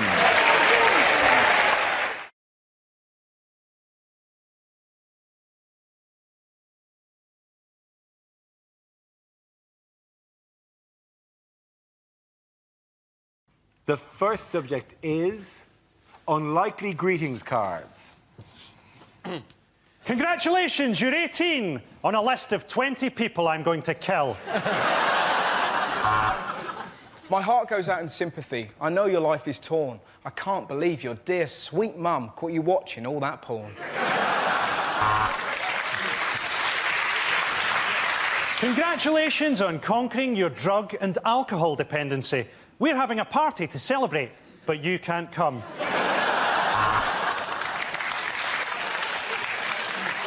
I know you're green. I've done my bit. This card is made of recycled shit. Roses are red, violets are blue. I'm locked up in Broadmoor and thinking of you. Thinking of you at this difficult time has given me an erection. You're moving! We've repossessed your house.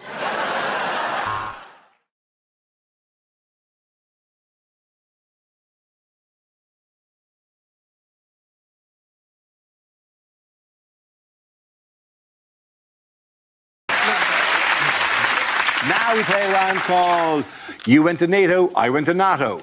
This game involves Tom and Reese, so if you could make your way to the performance area, please. This round is a stand-up challenge. I launch a wheel of news, and whoever it chooses to stop one of our performers must step forward and talk about that subject. OK, let's spin the wheel. And the first subject is the environment. Who wants to come in that? Reese. We've got to do more, haven't we? We all know it's a big issue, the environment. We've got to do more stuff, but they're expecting too much from us too soon. OK, it's baby steps. Like, I know that I need to switch to a plant-based diet, really, but it's baby steps. Like, recently, I've given up chicken nuggets, all right? Might not seem like a big deal, OK, but I've gone nugless. That's what I decided. 3 months ago, I saw the first climate march. I was like, yeah, no more nuggets, right? And I'm smashing it. It's been 3 months, not had a single nugget. I'm doing so well. Slight confession, I'm eating a lot of goujons. Twice as many.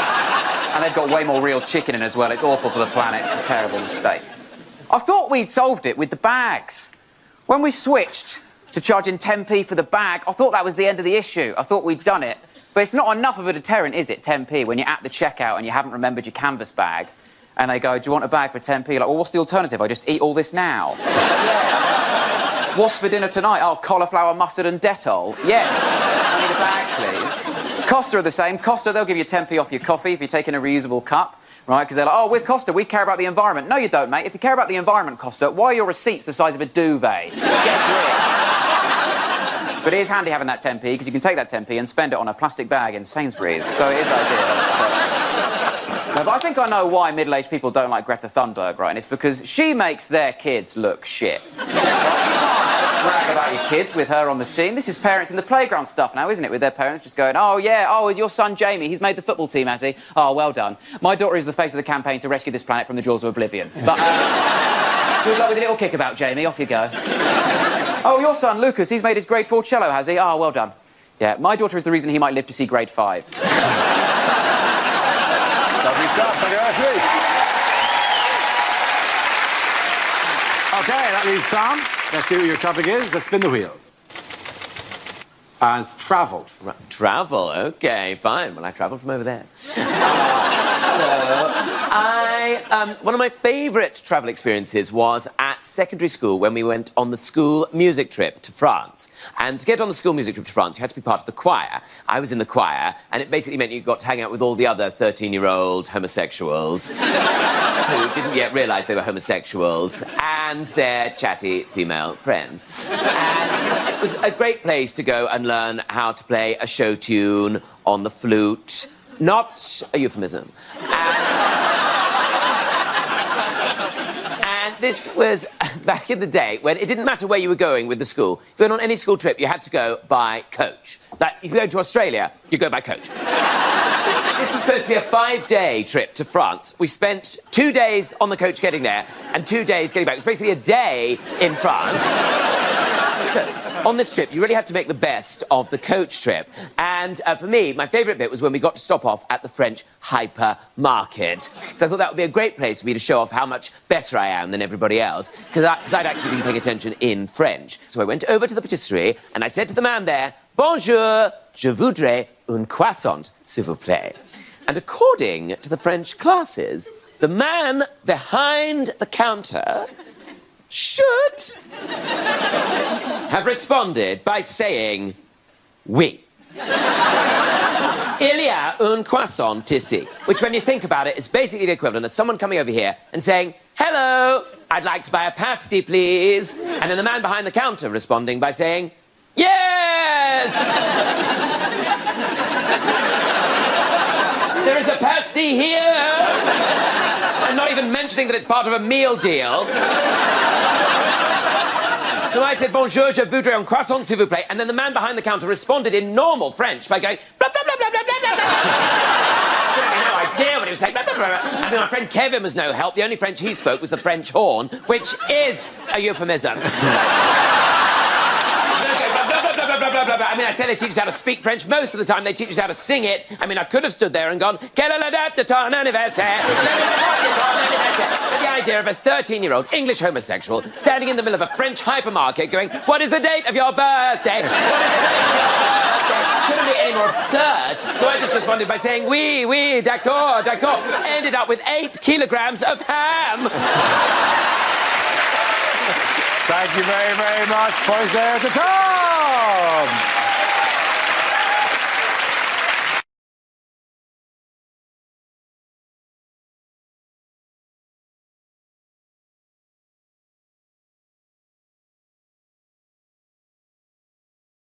I showed the panel a topical image and asked them to tell me what is happening. So what could possibly be going on here?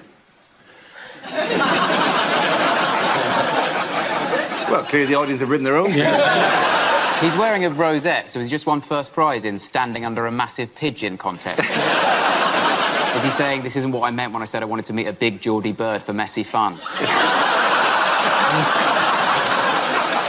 Do you think it will be reflected in the next series of The Bodyguard, where he has to look after someone who is lactose intolerant? Seems like a great... I don't believe it anyway. I think this is a new right-wing tactic. Anytime someone asks you a question you don't want to answer, just get a milkshake thrown at you by one of your team. Going, "Farage, did you take donations from Aaron Banks? Bring in the milkshake! I need the soda!" It makes me feel so sorry for her, though, for Theresa May. Because she has just... All she's done as Prime Minister is just have the hardest job in the history of the world. I mean, a job so hard that the Prime Minister whose idea it was literally immediately got off the grid.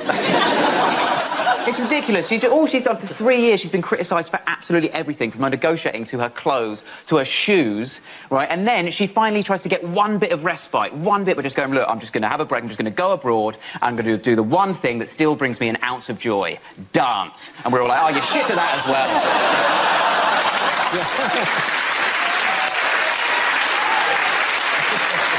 Okay. The first subject is race. Who wants to come on that? I remember that day. The Interracial Arm Wrestling World Championships. I'm a white man. Thank you. I'm a white man, which means that a lot of people hate me these days. But I'm a white man, so it doesn't matter. Literally the same. Not just that, I'm a young, white, middle-class, straight man. In the game of life, that is what's called a royal flush. I hit the jackpot, OK? I got lucky as shit, so everyone thinks my life is easy. Everyone thinks I've got it simple, but that's because they don't know my struggle, OK? My day-to-day, the shit I have to deal with on a daily basis. Do you know how often I'm sat in a coffee shop and someone asks me to watch their laptop for them? Just let me live my life! Yes, I am trustworthy, but don't assume that based on my appearance, OK? That is still discrimination. And yes, in this Cafe Nero, surrounded by all these mums, I'm unlikely to steal your Dell computer when I'm clearly already using a MacBook Pro. A superior laptop. But don't get too relaxed. I could just easily steal that Dell and repurpose it as a gift for someone I don't respect. Hard part for me about being those 5 things, that royal flush, is being a comedian. That's the hard part, because you're constantly told art comes from pain, right? To make great art, you've got to experience pain along the way in childhood or whatever, then harness that pain, turn it into art down the line. But I don't know the meaning of the word pain. I've never experienced any true pain. First time I even saw the word pain, I was in a patisserie.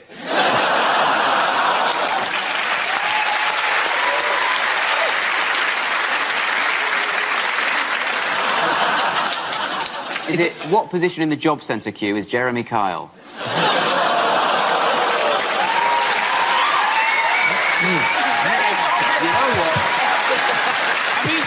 Sounding oddly like a Jeremy Kyle audience.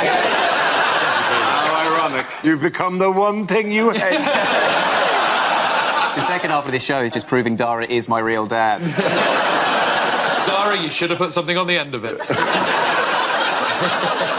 Like his mother. Is it?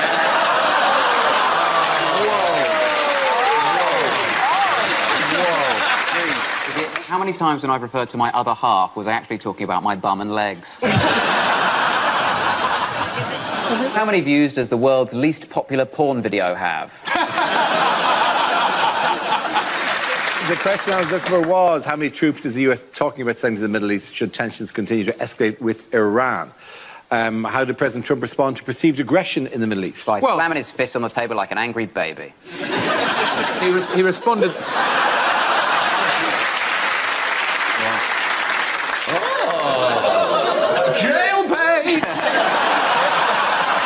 Well, aren't you the cutest little GCSG student? Oh, hello. There you go. It is me, Ed Gamble. And if I go across a couple, it is me, Rob Beckett. Unlikely lines from a sci-fi film or TV show. OK, I've done it. The time machine is complete. Now, your mission is to go back to 1890 and milkshake baby Hitler.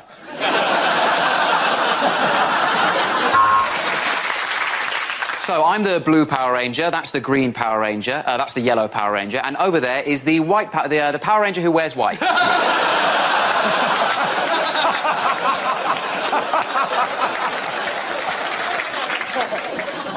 We're going to have to open up a wormhole and go back in time. I've just sent a dick pic to my dad. What's that? E.T. phone home? You were doing more than phoning, mate. Brexit means Brexit. OK, our next topic is commercials that never made it to air. Do you suffer from erectile dysfunction? Have you tried looking at boobs? STD clinics, because you don't know what you've got till it's gonorrhea. Want a great way to lose weight that's also good for the environment? Die. Wind chimes, for when your neighbours don't think you're enough of a fucking prick. Is it, how long was my granddad asleep for before I realised I could now afford a house?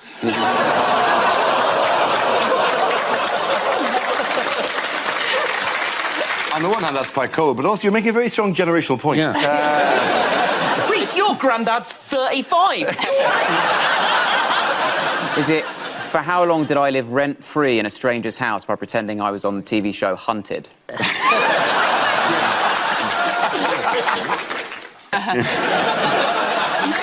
Why does she need a handbag? She's in her own garden. I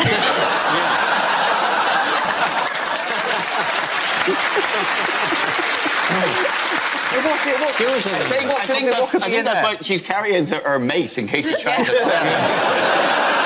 If you just focus on the front bit of the jacket, it looks like he's got the most obscene boner in history.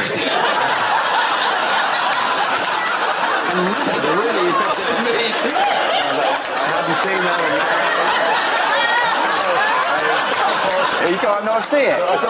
You can't not see it now. Look, none of us have met the Queen. We don't know what it's like. In other news, who was expelled from the Labour Party recently? Alistair Campbell. Yes, Alistair Campbell. Why? He was expelled because he voted Lib Dem in the EU elections. He's being expelled from the Labour Party like being expelled from school. Is Alistair Campbell going to turn up outside the gates of Labour on a BMX? Smoking a cigarette going, I got up at 10 a.m. And the topic is philosophy. I feel like people who say everything happens for a reason have never shit themselves on public transport.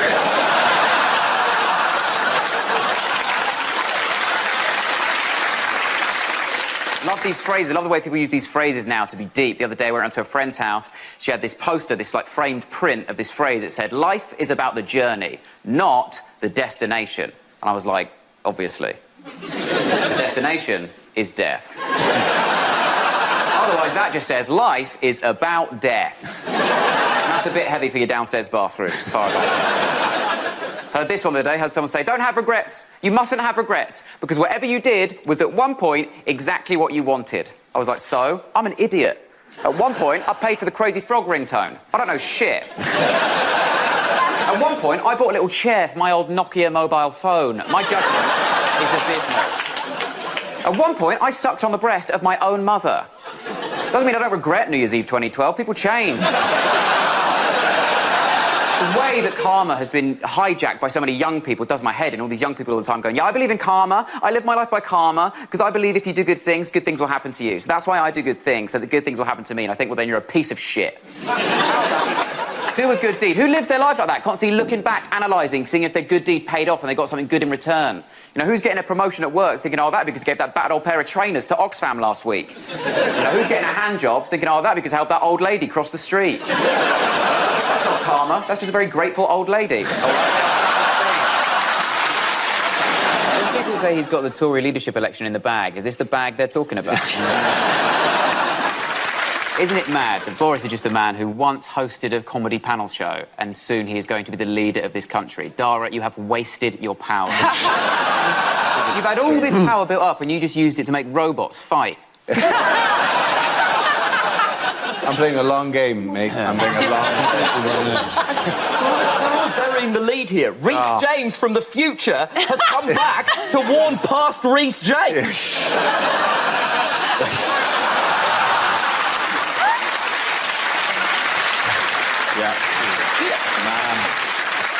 It's if Rhys hadn't been inflated to his proper pressure. You're 22 PSI Rhys James. That's what he is. Ironically enough, he looks like me if I had done opium. And that is what he's done. Yeah, it is genuinely a refreshingly new scandal to I mean, let's get that off the screen, shall we? Jeremy Hunt came out as well and said that he wanted to do a bit of one-upmanship, and Jeremy Hunt said that he had a cannabis lassie. Yes. He was also on holiday. It's just so Tory, isn't it? It's like, oh, I didn't smoke weed, I had a cannabis lassie. Oh, I didn't do heroin, I did opium. Even when doing drugs, they sound like they got them from M&S. Unlikely lines from a thriller. Welcome to my haunted mansion. If these walls could talk, I'd almost certainly have masturbated less. I'm afraid I'm going to have to ask you to hand in your badge. A Blue Peter presenter cannot be caught wanking in the garden. Just when I thought the case couldn't get any worse, it didn't. Are you talking to me? Are you talking to me? No, sorry, Romesh, you just got a lazy eye. It's quite hard to tell who you are. Unlikely things to hear at an award show. Welcome to the National Car Key Awards. But first, let's take a look at some of the keys we have lost this year. And now for Sat-Nav of the Year. And I can honestly say, without this Sat-Nav, I would not be where I am today. And there we have it, the winner of Saudi Thief of the Year. Please, give him a hand. Is it, how long would it have to take an Uber to arrive for me to give it 4 stars? Is it, for how long did my nan call me mate, so it was less of a shock when I wasn't in her will?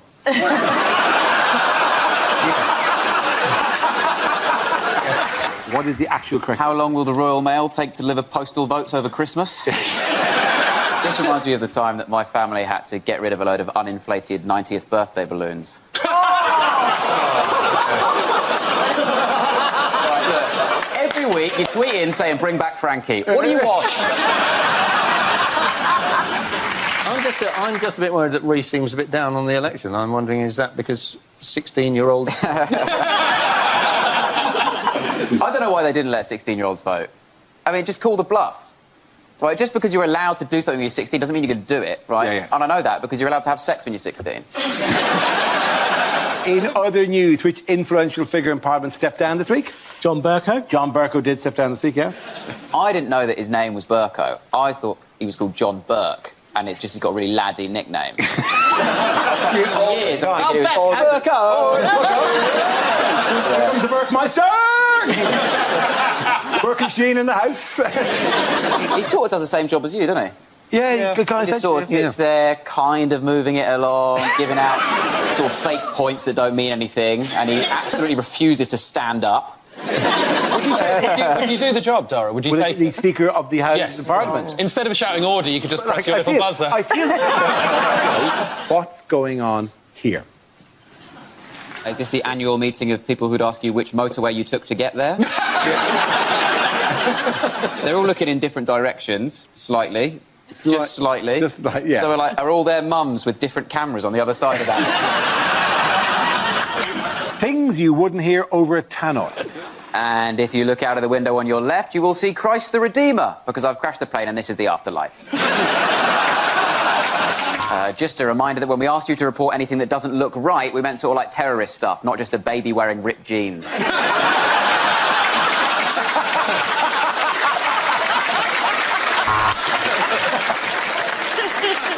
This is your train driver. I don't wish to alarm you, but it seems that we have travelled into space. Now, nobody... Nighttime again. OK. Next topic is unlikely lines from a blockbuster movie. My name is Maximus Decimus Meridius. Sorry? Yes, I did go to private school. How'd you know that? Do you want to know why they call me the Riddler? It's because all of my partners are riddled with STDs.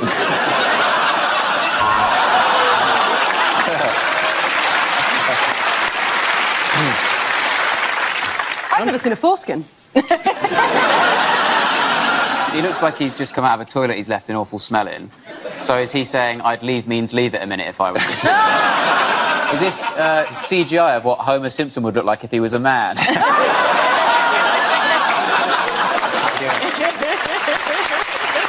Farage announced that his party will field more than 600 candidates, although he himself will not be standing for election.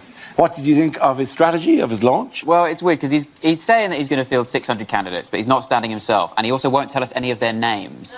I'm going to wager that all of these 600 candidates look a lot like Nigel Farage wearing different hats. He also, I don't think this can't be right. He can't be that much taller than everyone else. But that's why they're standing, isn't it? Because a lot of these are like, the average age of them is like 70. So they're just doing it because they know that Parliament's got central heating. He shouldn't be in politics. He's a radio DJ. What has he got to do with it? That's his job now. Imagine if Tim Westwood had this kind of influence. Imagine if Tim Westwood was like, I'm going to get 600 of my crew, baby. We're going to... Brexit means Brexit.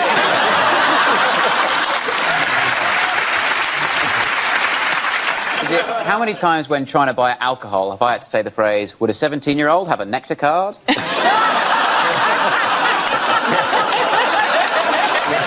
If there's any rugby fans watching this wondering why we're not taking it seriously, comedian is the job you do when the rugby players bully you. He's got all these pets, hasn't he? I read that. He's got all these pets. He's got a parrot called Boris. which he's named it after Boris Johnson, as if to say he just repeats stuff all the time. He's probably got a snake called Gove, because he's a backstabber. He's probably got a cat called Corbyn, because cats can't decide if they want to be in or out.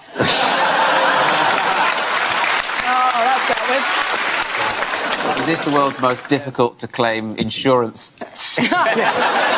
Per reason of damage? Yeah, thank heavens there's a photograph, because really, in 80 words or less... Does this count as a major or a minor on your driving test? Well, your three-point term was exceptional, but an elephant did shag the car. It's the answer to the question, what you gonna do with all that junk inside your trunk? Possibly it's just one of the challenges on Taskmaster. Yeah, you could say they're having a whale of a time. What are we doing?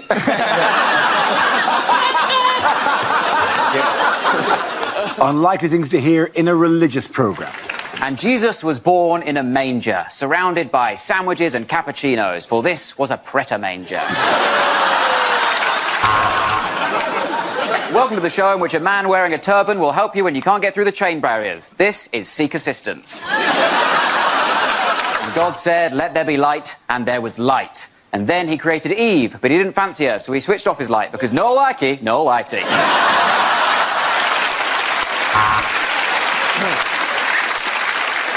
The next topic is things a sports commentator would never say. Ronaldo there being booked by the referee for taking his shirt off. He should know the rules by now. You are not allowed to take the referee's shirt off. Judges there all very impressed. A textbook reverse tuck. You're watching RuPaul's Drag Race. And he has rested the ball there perfectly on the cushion. This really is a lovely new saddle they've made for Lance Armstrong. Oh, and here they come, running onto the field, completely naked, wearing nothing but shoes. This is an absolute... Sorry? I'm being informed that horses always look like that. This is my first time doing the ground. At the end of that round, the points go to Olga Ewan-Rees.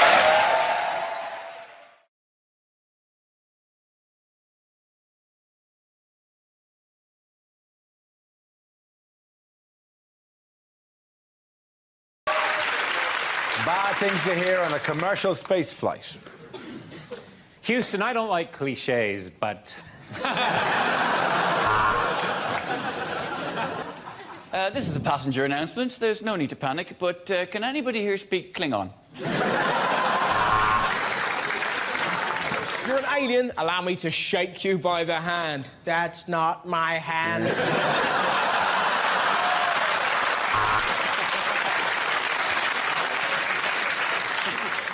Passengers are asked to disembark at Mars to get the bus replacement service to Croydon. Help! We're being sucked into Uranus.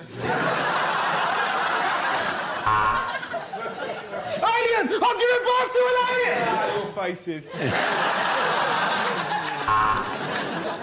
And today's in-flight movie is going to be Apollo 13.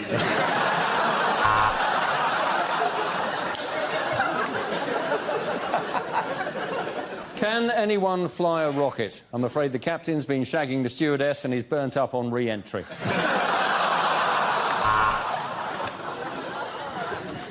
Passengers looking out the right side of the craft, there's the moon, of course, and out the left side, out Star Brian. Nice.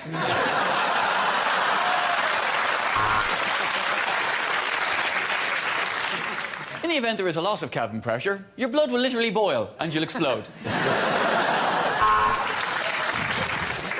This is Captain Solo. For those of you wishing to join the Mile High Club, my co-pilot is waiting in the lavatory. It's a service we call Nookie with a Wookie.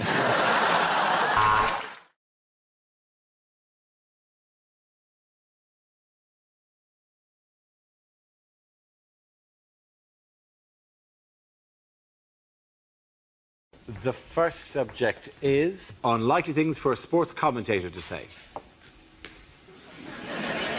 And the starting pistol's gone off, and Oscar Pistorius has got his arms in the air, claiming his innocence already. Well, good news here in Flushing Meadow. Murray has broken Djokovic. Both legs, one arm. He won't recover from that. Oh, clearly that's a dive by Tom Daley. So it's 1-1 at half-time, and, sorry, I'm finding it hard to concentrate here. Gareth Southgate has just had me in absolute stitches.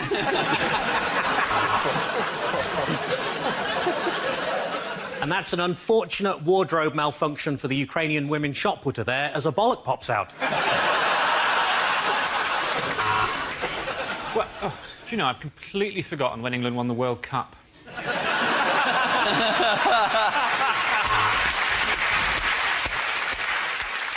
130 kilograms. This would be a world record, but this small Peruvian is determined to swallow it and get it through customs.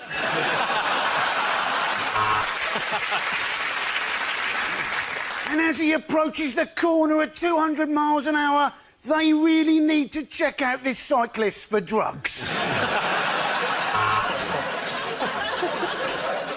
And as a mark of respect, the Great Britain water polo team will be wearing armbands.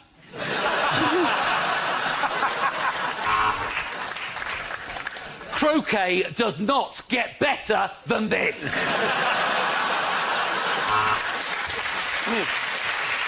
Well, my watch has 3 additional minutes. Don't buy a Rolex from a street market. Hello, I'm Michael Owen. Welcome to the millions of you watching on BT Sport.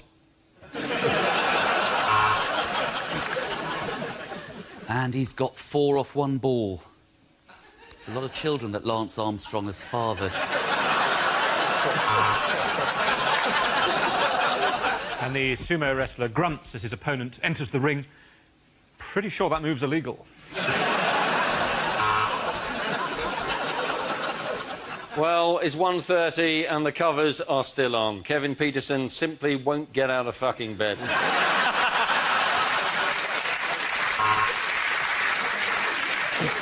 And Tiger Woods is going for his 3rd hole of the afternoon. Surely by now he should have left the hotel.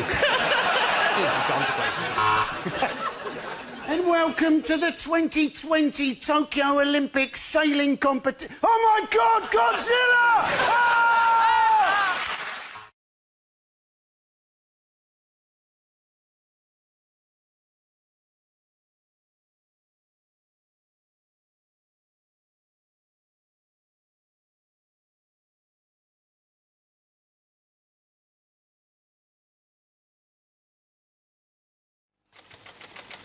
First up is language. Who wants to come in on that?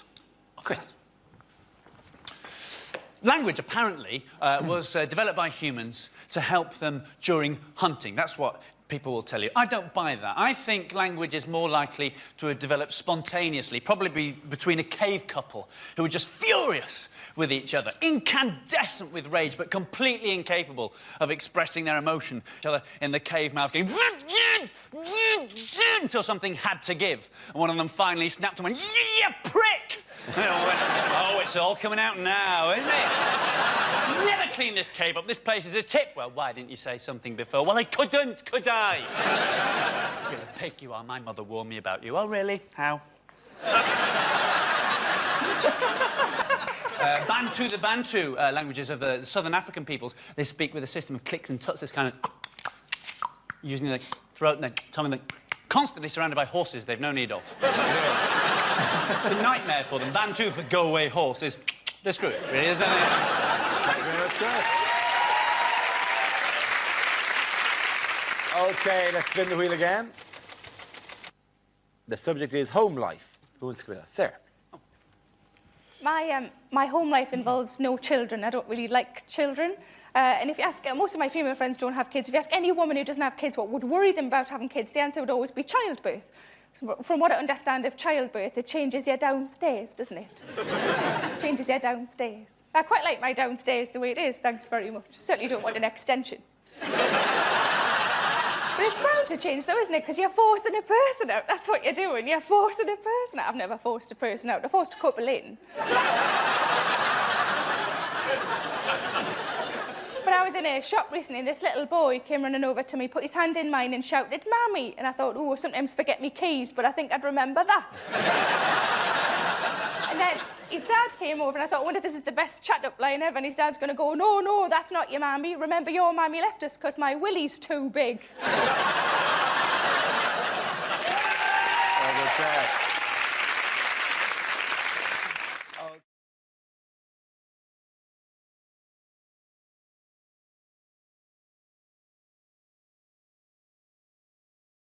Let's spin the wheel. The first subject is journalism. Who was given that? Glenn. I always wanted to be a journalist, even when I was a kid, even when I was on my gap year, backpacking around Surrey. I remember the day I told my family I wanted to be a newsreader. I was at my nan's leaving drinks, which sounds a lot nicer than wake, doesn't it? And, I felt bad because I never really got to know her, and I never really got to know my granddad because he died decades before I was born after a difficult 6-year battle with Germany.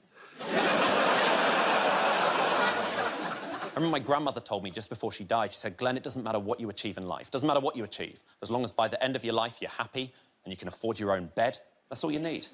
That's the last thing she told me on her death chair.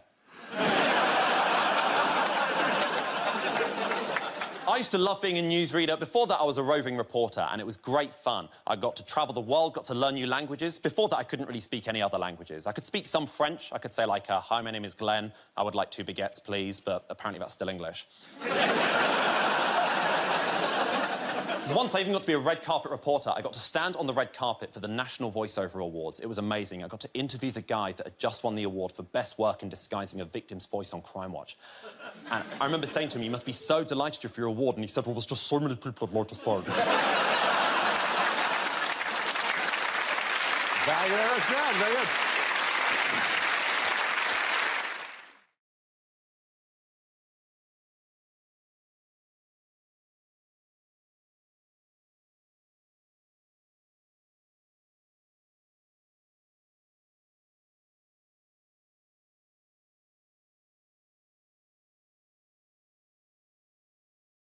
Unlikely things for a vet to say. Of course your monkey's got diabetes. You've been feeding him Cocoa Pops for 20 years. I know it's expensive, Mrs. Smith, but if you want your cat put down, you're going to have to make 9 appointments.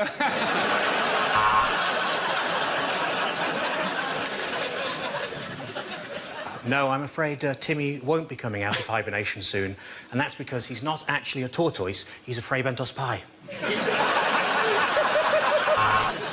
So what I'm going to do is I'm going to cut open the stomach of your Rottweiler, and hopefully I'll have both of us out of here in no time whatsoever.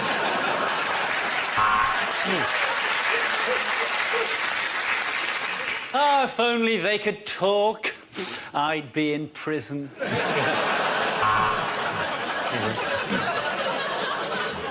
The bad news is we've had to chop off one of Fido's legs, but the good news is you put roller skates on him, that's 3 million hits on YouTube right there.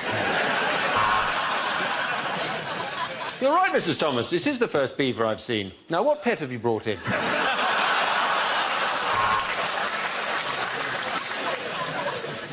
The good news is your snake has survived. The bad news is he's never going to walk again.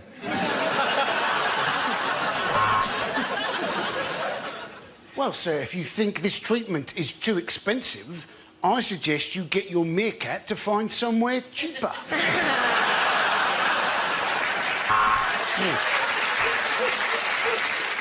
Well, yes, your horse is a little bit overweight, but it's nothing to worry about. Oh, it's a dog.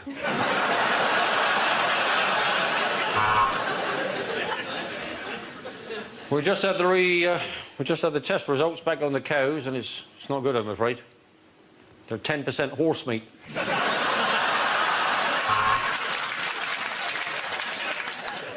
I'm afraid it's dead, Mr. Forsyth, but I would say maybe you shouldn't have kept it on your head for so long. I'm afraid I'm going to have to put your dog down. Rover, you're a fat, lazy arsehole who couldn't catch a stick to save his life. Mr. Johnson, you spoil that dog. Not only are you overfeeding him, but he's quite capable of licking his own balls. At the end of that round, the points go to Chris, Hugh and Gary.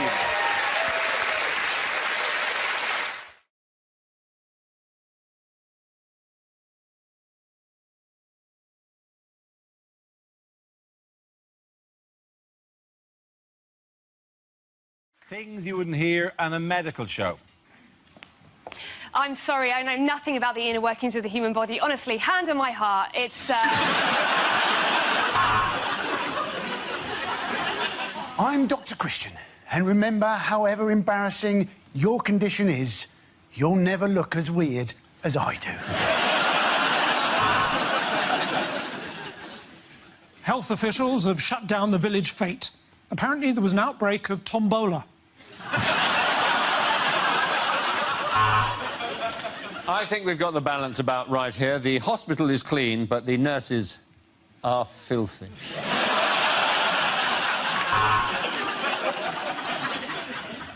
We'll be starting the procedure by numbing your breasts. Num, num, num, num, num, num, num, num, num, num, num.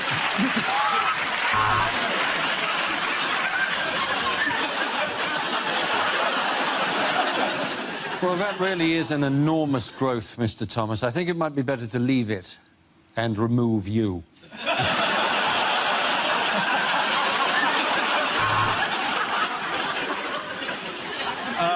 Please let me assure you it's perfectly normal and the swelling will go down. It's just that I find you really attractive. And if you've been affected by any of the issues on embarrassing bodies tonight, think how I feel. I had to touch it. So, if you'd like to bend over, I'm just going to check your prostate. Maybe slightly uncomfortable. I'm going in now. Look, no hands!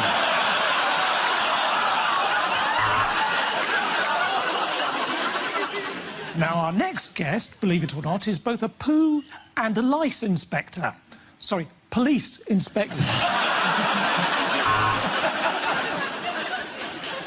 Of course I know what I'm doing. Give me the defibrillator. I'm going to defib something.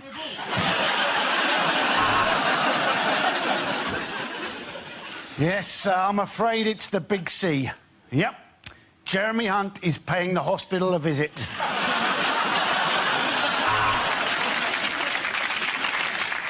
This week on Embarrassing Bodies, FIFA.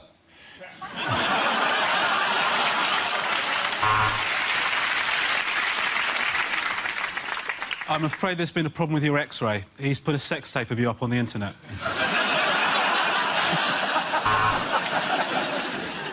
This is where obese people need to step up to the plate, step away from the plate. So I'm off to give blood, or as I like to call it, self-harm for a biscuit. People say, give blood, but it really freaked the kids out on Christmas morning. Welcome to another episode of Bush Doctors, or as I call them, gynecologists.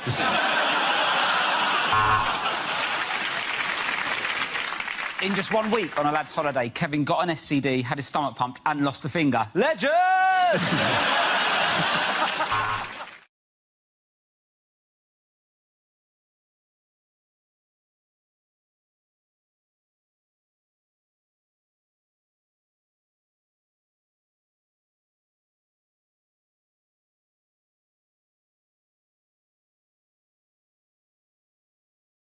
OK, here we go. The first subject is lines you wouldn't hear in a sci-fi movie. Captain's Lodge, stardate 21:35. It's a Tuesday. Actually, Jeremy Carr's just got the DNA results back. And apparently, Luke, I'm not your father. Commander Skywalker, bad news. We left R2-D2 outside to stand guard, and the council took him away for emptying. I've seen things you people wouldn't believe. I've seen attack ships on fire off the shoulder of Orion. I've seen...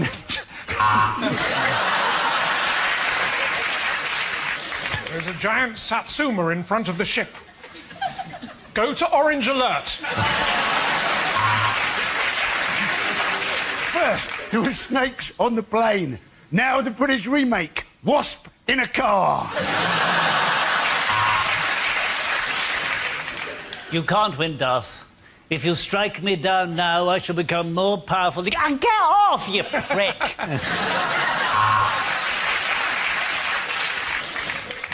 What is it, Captain? I've never seen anything like it in my life. Of course not, Scotty. It's the sun.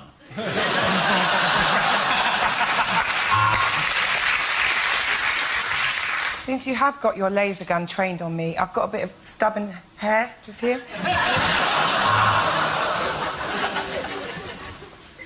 Permission to beam down to the Forbidden Planet. No.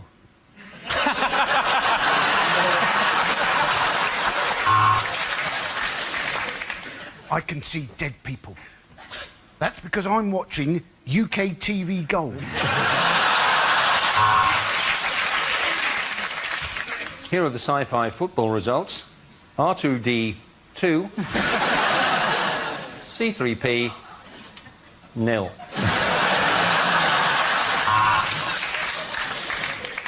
Look at all those fading, dwindling stars, forced to eat bugs in a jungle.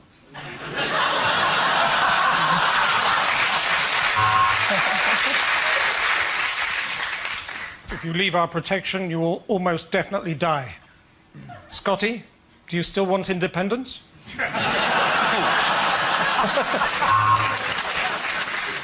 Luke, I am your father. Go to your room.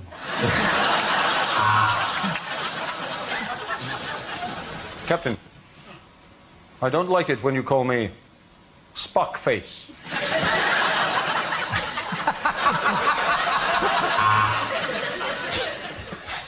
To boldly go where no man has gone before. Anne Widdecombe.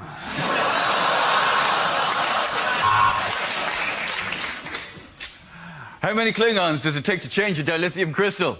10. 1 to change it, and the other 9 to chastise him for performing such a menial task when he's a member of a proud warrior race.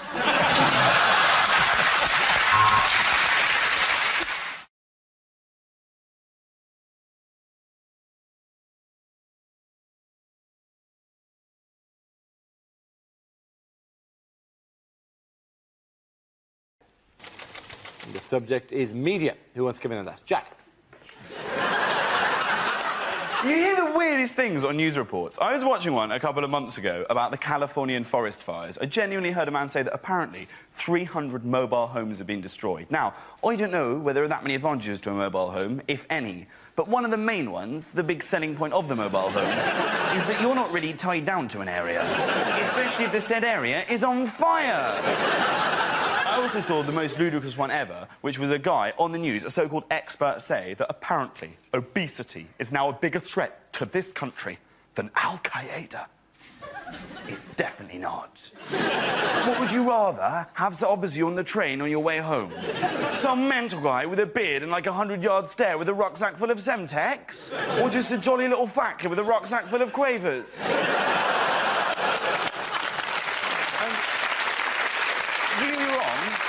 That's not me, like, belittling obesity, because actually my mum has quite a lot of issues with her weight. She uses those dieting pills, although I did have to point out to her the other day they don't work if you butter them.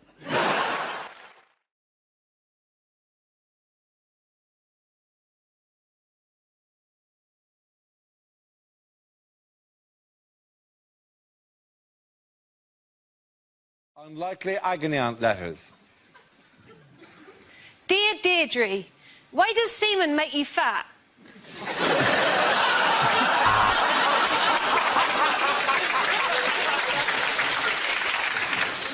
Dear Deirdre, I have spent the last 6 months living with a beautiful woman. But yesterday, she found out.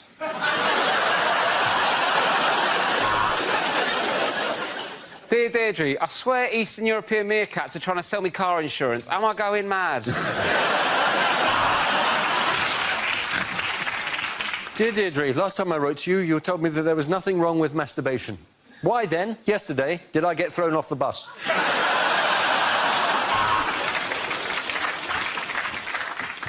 My girlfriend's livid because I got drunk and did a shit on the roof. Please tell me, how can I wipe the slate clean?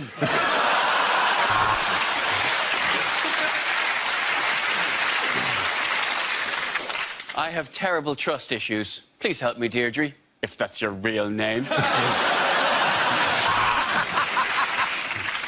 Dear Deirdre, my husband is pressurising me to try Alan. Also, how do I turn off predictive text?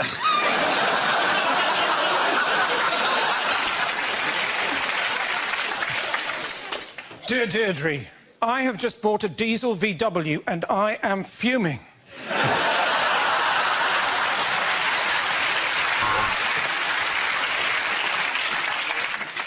My wife wants us to experiment in the bedroom, but last time we did that, the Bunsen burner singed my pubes. Dear Deirdre, I can only achieve orgasm while writing a letter. Do you think it's... It doesn't matter. Dear Deirdre, how do I turn off caps lock?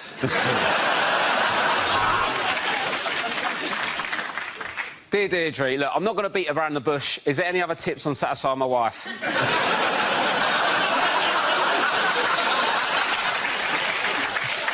As we own our own business, my wife and I often make love at work, and we love to try new positions. Tomorrow, I'm finance director, and she's head of IT.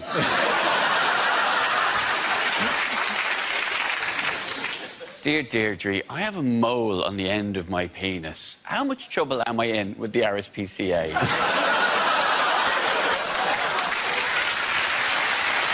At the end of that round, the point is going to Rob. How are you,